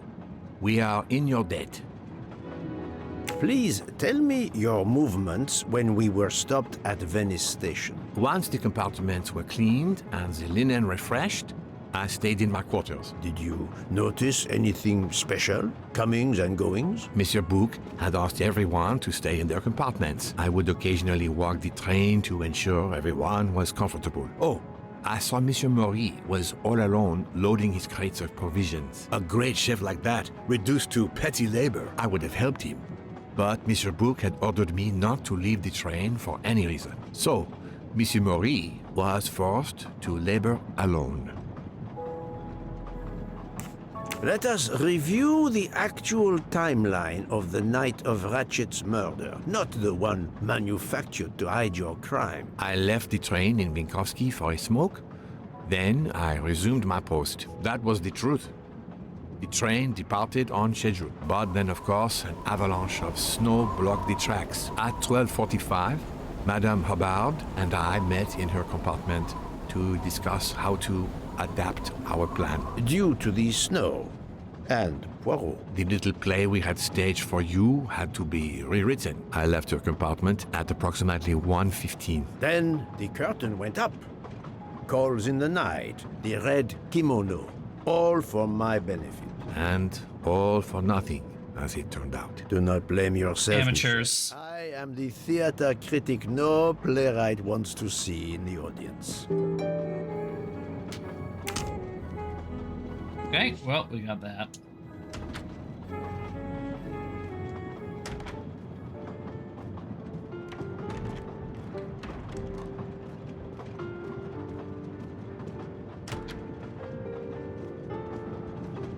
You play well. I didn't mean to interrupt you. Thank you. Many years of piano lessons thanks to my mother. I try to play in a few clubs in Paris when I get the chance, but as you can see, it hasn't made me rich. What can I do for you? Conversation only. Tell me about your time in Venice. I had Monsieur Bouc's permission to see my sister. She lives in Marghera, just outside of Venice. She had a baby a few weeks ago. This was my first chance to meet my new nephew. Monsieur Bouc gave you permission? Yes, you can ask him. Most assuredly, I will. What time did you leave and when did you return? I left around 9:10 p.m. I was back by 10:45 p.m. When I got back, Hotaru was in a lot of pain. I gave him a back massage. That would have been enough time to kill Monsieur Wadi and return to the train. May I see your knives? Of course.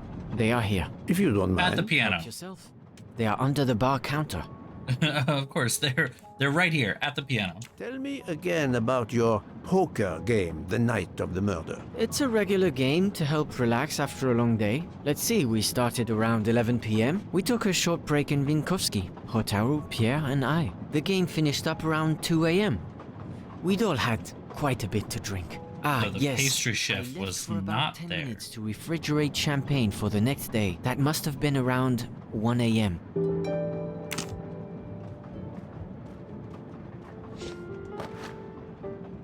None of these come close to the wounds on either body.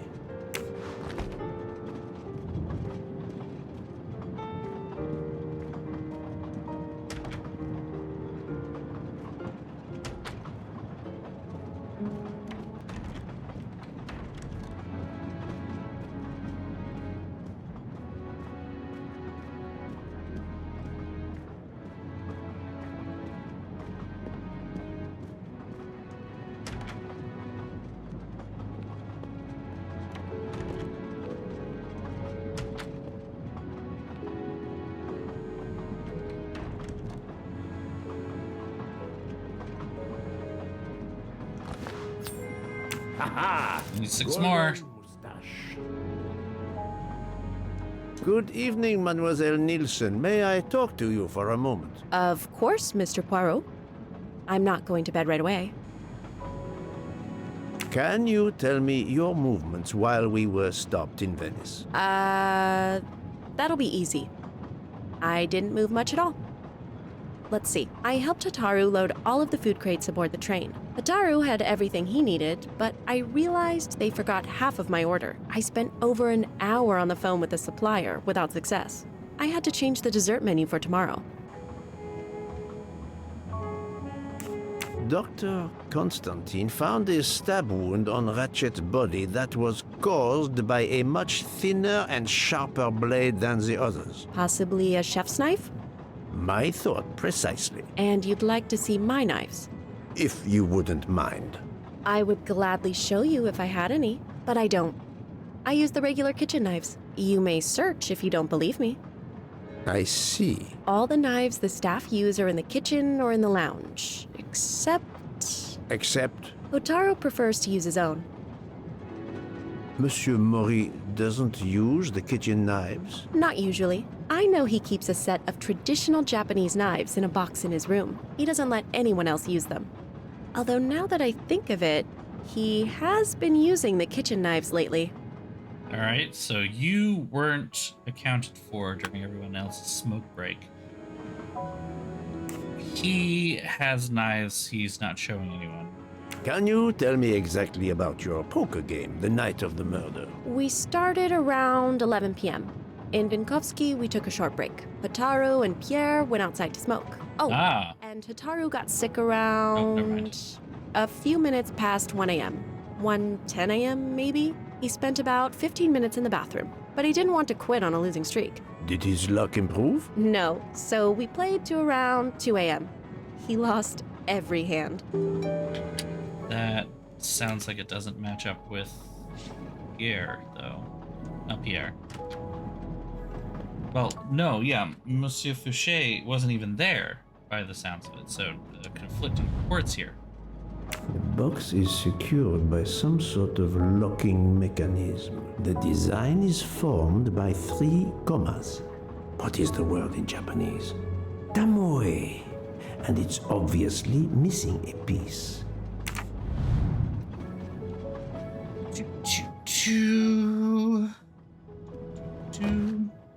A feather?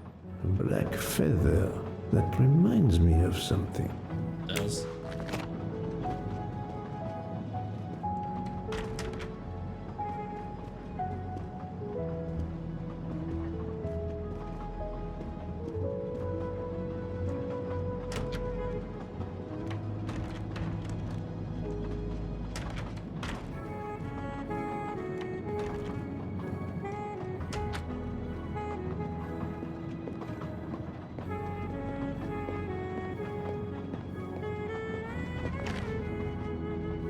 Saffron. It must be worth a small fortune.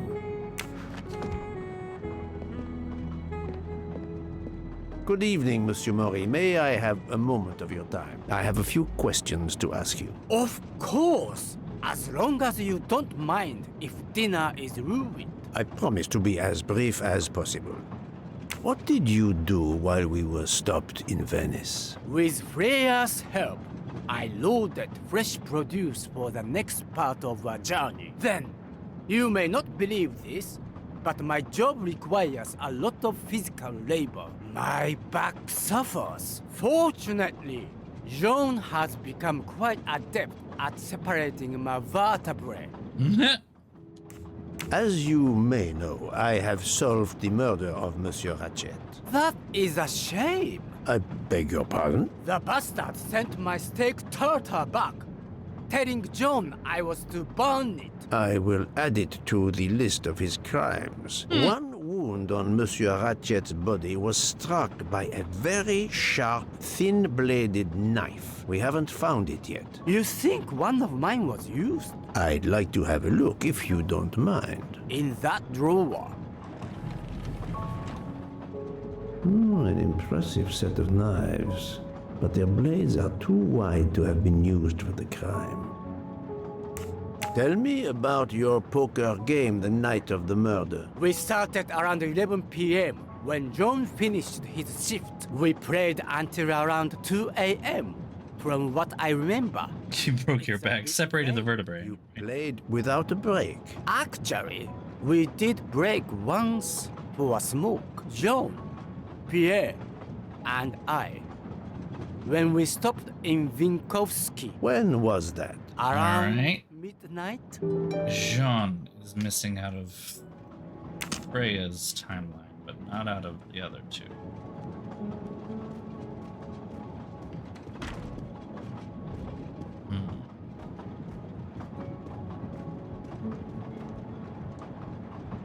You told Fauché he could go into Venice? Marghera, actually.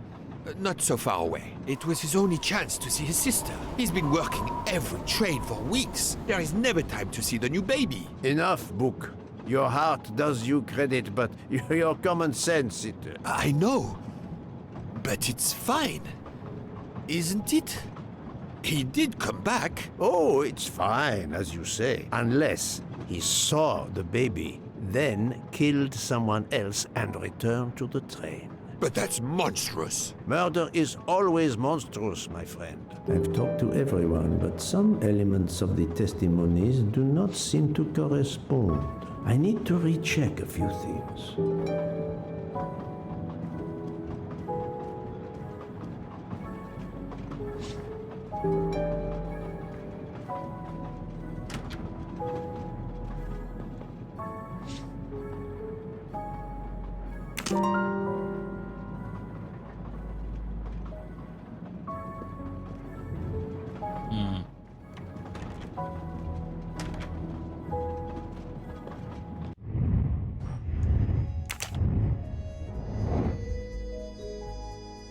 The staff an alibi for the murder.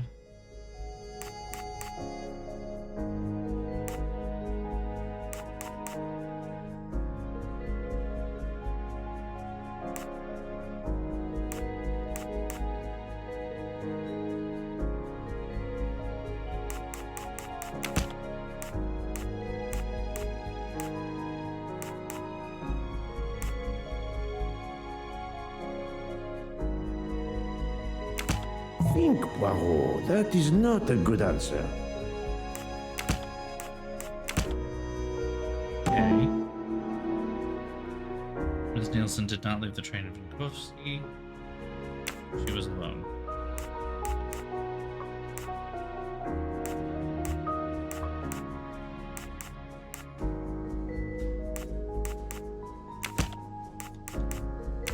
This is wrong. But I'm never far from the truth.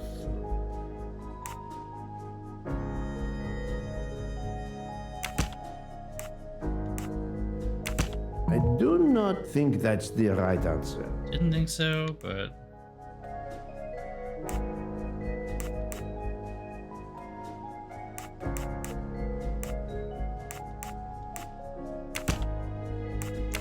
I must admit I'm not right this time.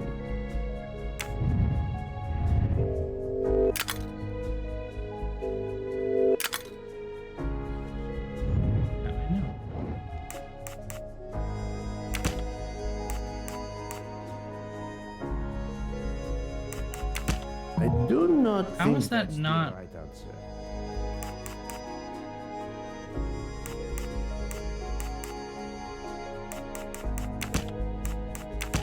Think, Poirot. That is not a good answer. No, not good.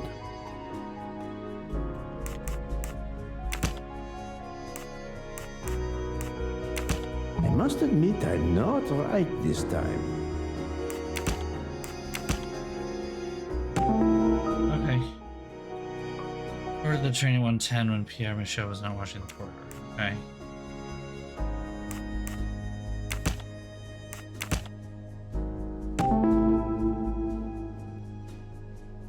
Pierre was not watching. Any of the three staff members had the opportunity to kill Ratchet when Monsieur Michel wasn't watching the hallway. I'm right again. That happens to me.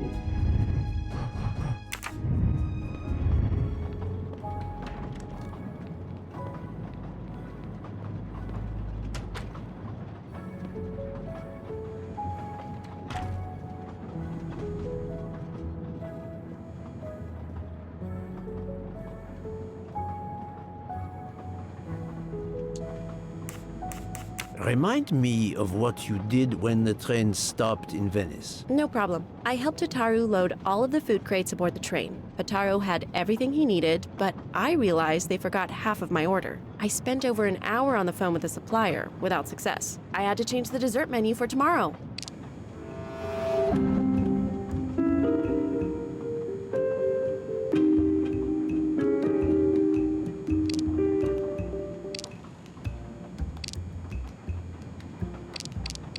Mademoiselle, I believe you're hiding the truth from me. What makes you say that?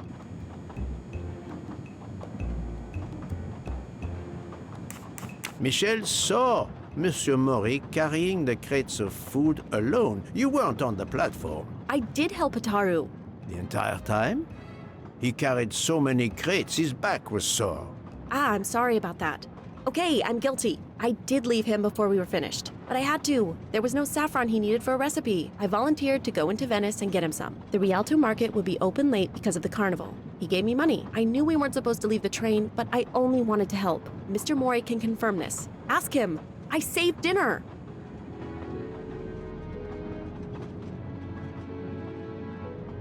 On behalf of my palate, I thank you. How long were you gone? I left at 9:10 p.m. and was back with the saffron around 11. That's when I called my supplier for the items I was missing. Miss Nielsen had almost 2 hours to buy the saffron, find a costume, kill Monsieur Wadi, elude Detective Locke, and make it back to the train for that phone call. Yes, it's possible that was enough time. Thank you, Mademoiselle Nielsen. That is all for now. Sorry again, Mr. Poirot. I hope you enjoyed tonight's dessert. I am suspicious of all of you.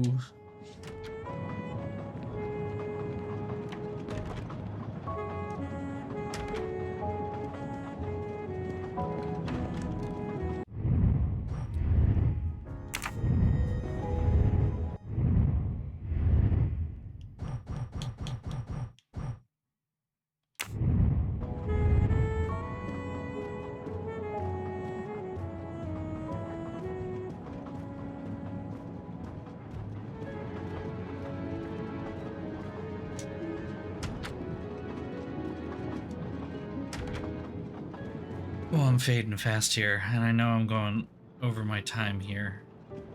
Usually end earlier than this.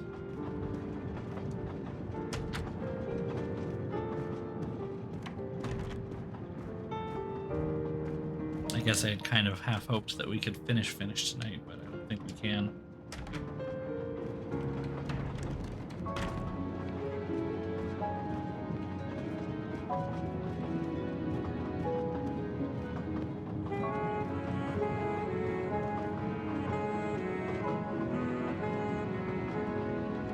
I'm an idiot.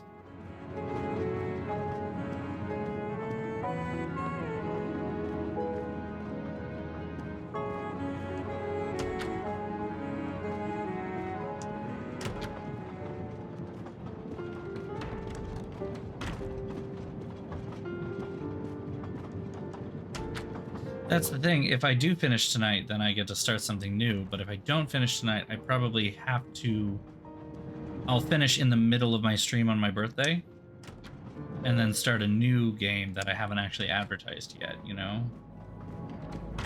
But then I don't know what to play. Thing. Not sure yet.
What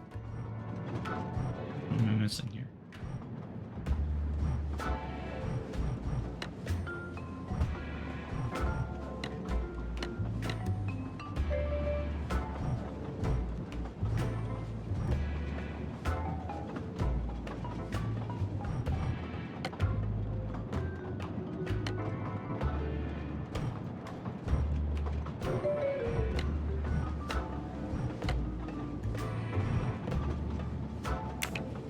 Oh, I had already solved it the whole time. An object that looks like a broken comma. It must be part of something else.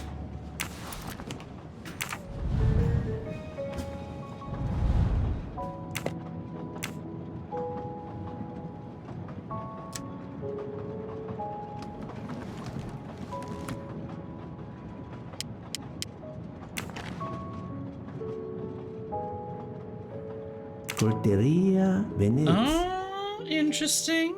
Interesting. Venetian knives by a Japanese chef. Odd, indeed. Sushi knives, razor sharp.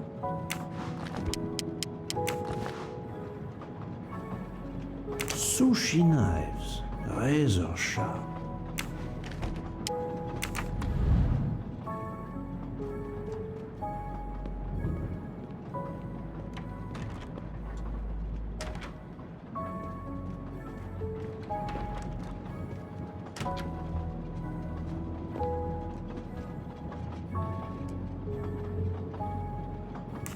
I'm sorry, Monsieur Mori, but haven't you forgotten something? You haven't told me about the knives hidden in your room. Ha! Yes, indeed. I forgot to tell you about those. They are my personal knives.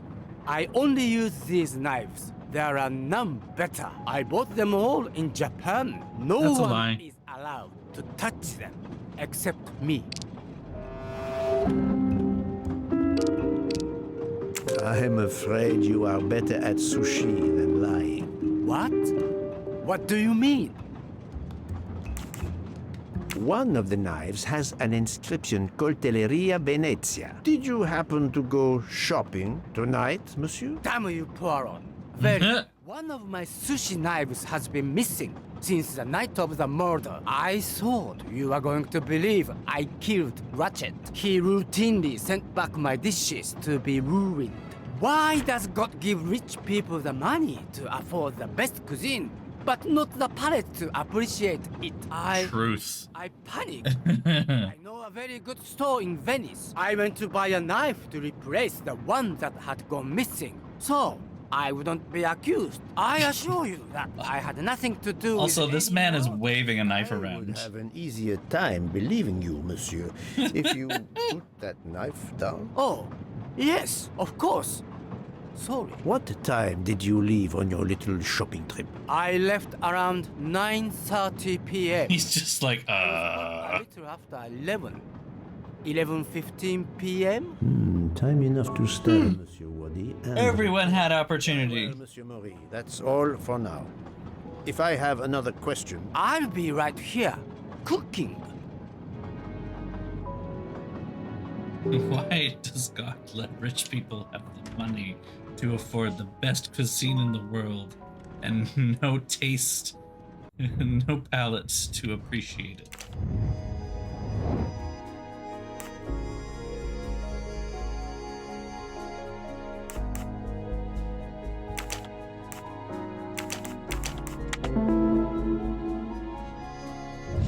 my little gray cells did not let me down. I was really hoping that the sister would have been involved. I don't want to report to her. No, I don't want to.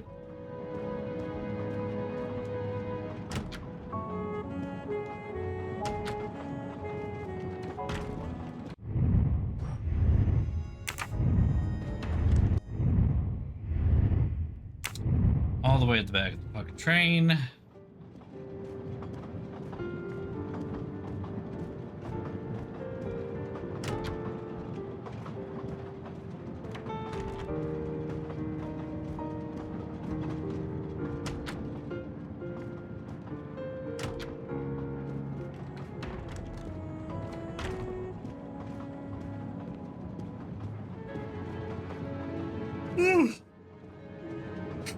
Oh my goodness.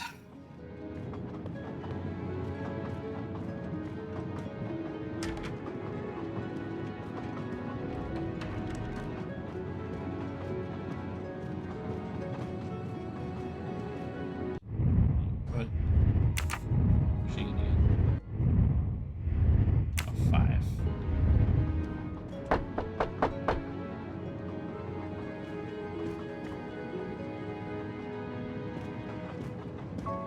What have you been doing, Poirot? I am completely in the dark. I will shine some light on the situation, my friend. I have 3 new suspects who could have killed Ratchet and Monsieur Wadi. Miss Nielsen, Monsieur Fauché, and Monsieur Maury. They all had periods of time during both murders to commit the deed, and their alibis are weak. A visit to family, and not 1, but 2 shopping trips. But all are my employees. Alas, yes, my dear book. But we have no proof against any of them. None of the 3 appears to have any motive whatsoever. But this is a tragedy. Do not give up hope. We will catch this murderer. There is still one place that may hold the evidence we need. Geneva. Exact. Do not give up hope? Well, that's easy for you to say. But what if it's Freya? What becomes of dessert? If it's Sotaru, who will cook? Me? And the worst, if it's Jean, who will serve the drinks? I've been checking up on the Banque du Lac. I had to confirm my identity for Interpol, so they contacted my captain at the Berkshire Police. I suspect he was not pleased. That my vacation was actually an unofficial investigation? I'll say. I would be happy to speak to him on your behalf. Thank you, but he'll get over it. It's a chance to close the books on the Armstrong kidnapping. He stopped yelling, asked for a report, then granted me an extra week. Excellent. What did you Still learn don't from understand Interpol about the Banque how du Lac? that's It's had a bad possible in reputation for international over a law. century. Customers have included the mafia, Nazis, corporate swindlers of every description, even heads of state. It is true, this. It is the worst kept secret in banking. They take advantage of the bank's strict We're policy breaking of so many protecting laws. the anonymity of its Both in clients. the United States and in every country you're operating in right now. Including Switzerland itself. Of course. Oh, don't wave away the complacency of the Swiss. That goes without saying, my friend. There are ongoing investigations, subpoenas, court orders. The bank will eventually have to comply, or its assets may be seized. But until then, it still thrives, thanks to its wealthy and powerful clients. It sounds perfect for the late Monsieur Ratchet. Do you have any ideas? The serial numbers from some of the bills match those from the Armstrong kidnapping. We agreed in Venice that the bulk of the money must still be physically in the bank's vault. I concur, Detective Locke. Exemplary work. So, our next task is clear. So the plan to get into the bank's We need vault to is... get into Ratchet's safety deposit box. There will be codes, passwords. And Monsieur Wadi would, of course, have known them all. The bag of money he carried is proof of that. We'll need to find information about Ratchet's box in Wadi's office at the bank. Most assuredly, but remember the secrecy involved. I doubt his office will contain all we need. Where else must we dig?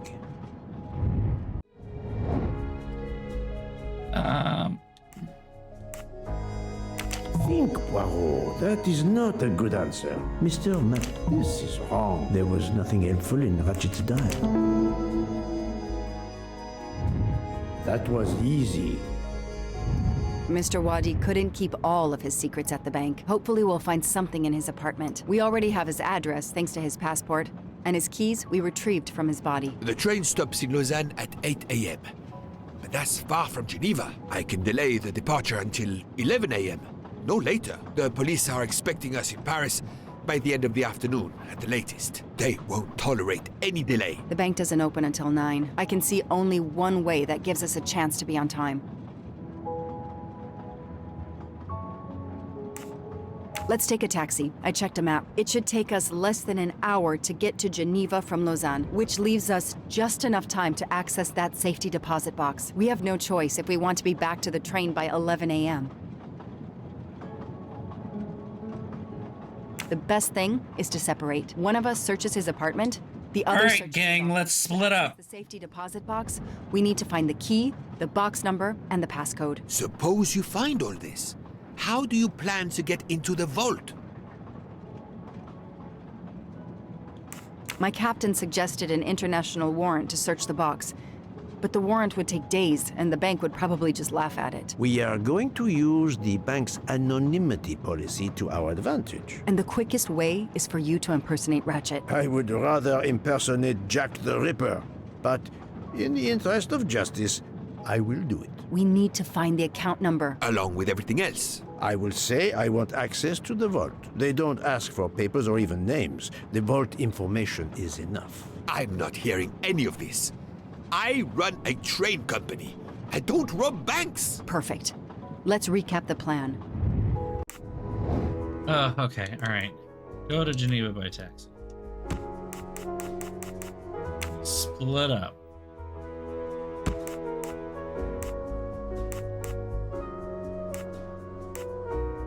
Search Mr. Wadi's apartment.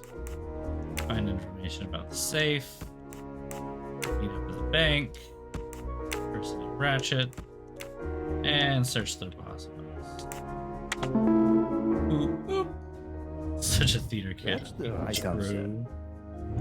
To sum up, we're going by taxi to Geneva. Then we'll split Alright, up. for the third time. Mr. Wadi's apartment. I'll search the office at the bank. When we have all the information we need, you pretend to be Ratchet, and we can finally find out what Ratchet is keeping hidden in his safety deposit box. It sounds impossible. Not for Detective Joanna Locke and Hercule Poirot. We should get some rest. You are right, Detective. We face our greatest challenge tomorrow. Together. Hmm.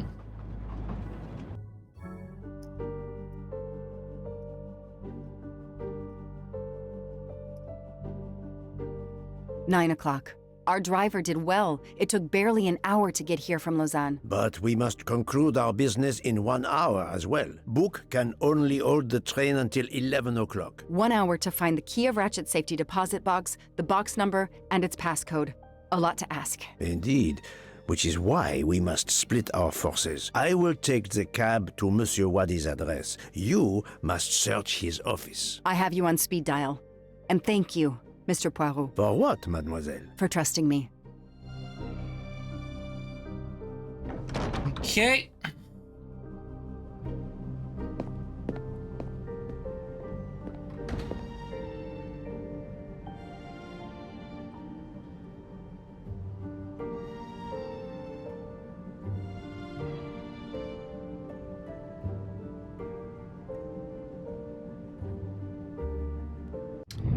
I am gonna go ahead and call it here because I'm falling asleep at the wheel here, and it's already 45 minutes past when I normally would be ending the stream. So to go ahead and say this has to be the end, which unfortunately does in fact mean that we will finish on Thursday. Yeah, you read my mind. I even quickly looked, like, I didn't actually read any of the walkthrough, but I scanned a walkthrough really quick while we were watching that last cutscene, just to see just how much is left. And I was scrolling and scrolling and scrolling and scrolling, and then finally got to chapter 12, and I was like, fuck that. Absolutely not. Absolutely not. So yeah, we're done. We're going to bed. Oh shit. Oh my god. So, we will finish Murder on the Orient Express Expanded Edition Fanfiction 101. AO3 tags Poirot / self-fic. Got the Klook transition. Oh my god. And yeah, we'll finish this on Thursday on my birthday. Or it could have happened like this. It's exactly, yeah. I should have thrown up the like you should have done. Oh my god. Oh my god. All right. Okay, so thank you for joining yet again. I don't know what the fuck we are right now, where we're going, what's happening. This is something. I'm trying. do not have any big thoughts about this at the moment, so just not doing anything about it. But yeah, that's it for tonight. Thanks again. See you on Thursday. Take care, everybody, and especially DigiShell. I hope you feel better soon. So I'll see you all Thursday night, where we'll keep taking this train wherever the fuck it's going. Good night, everybody. Mwah.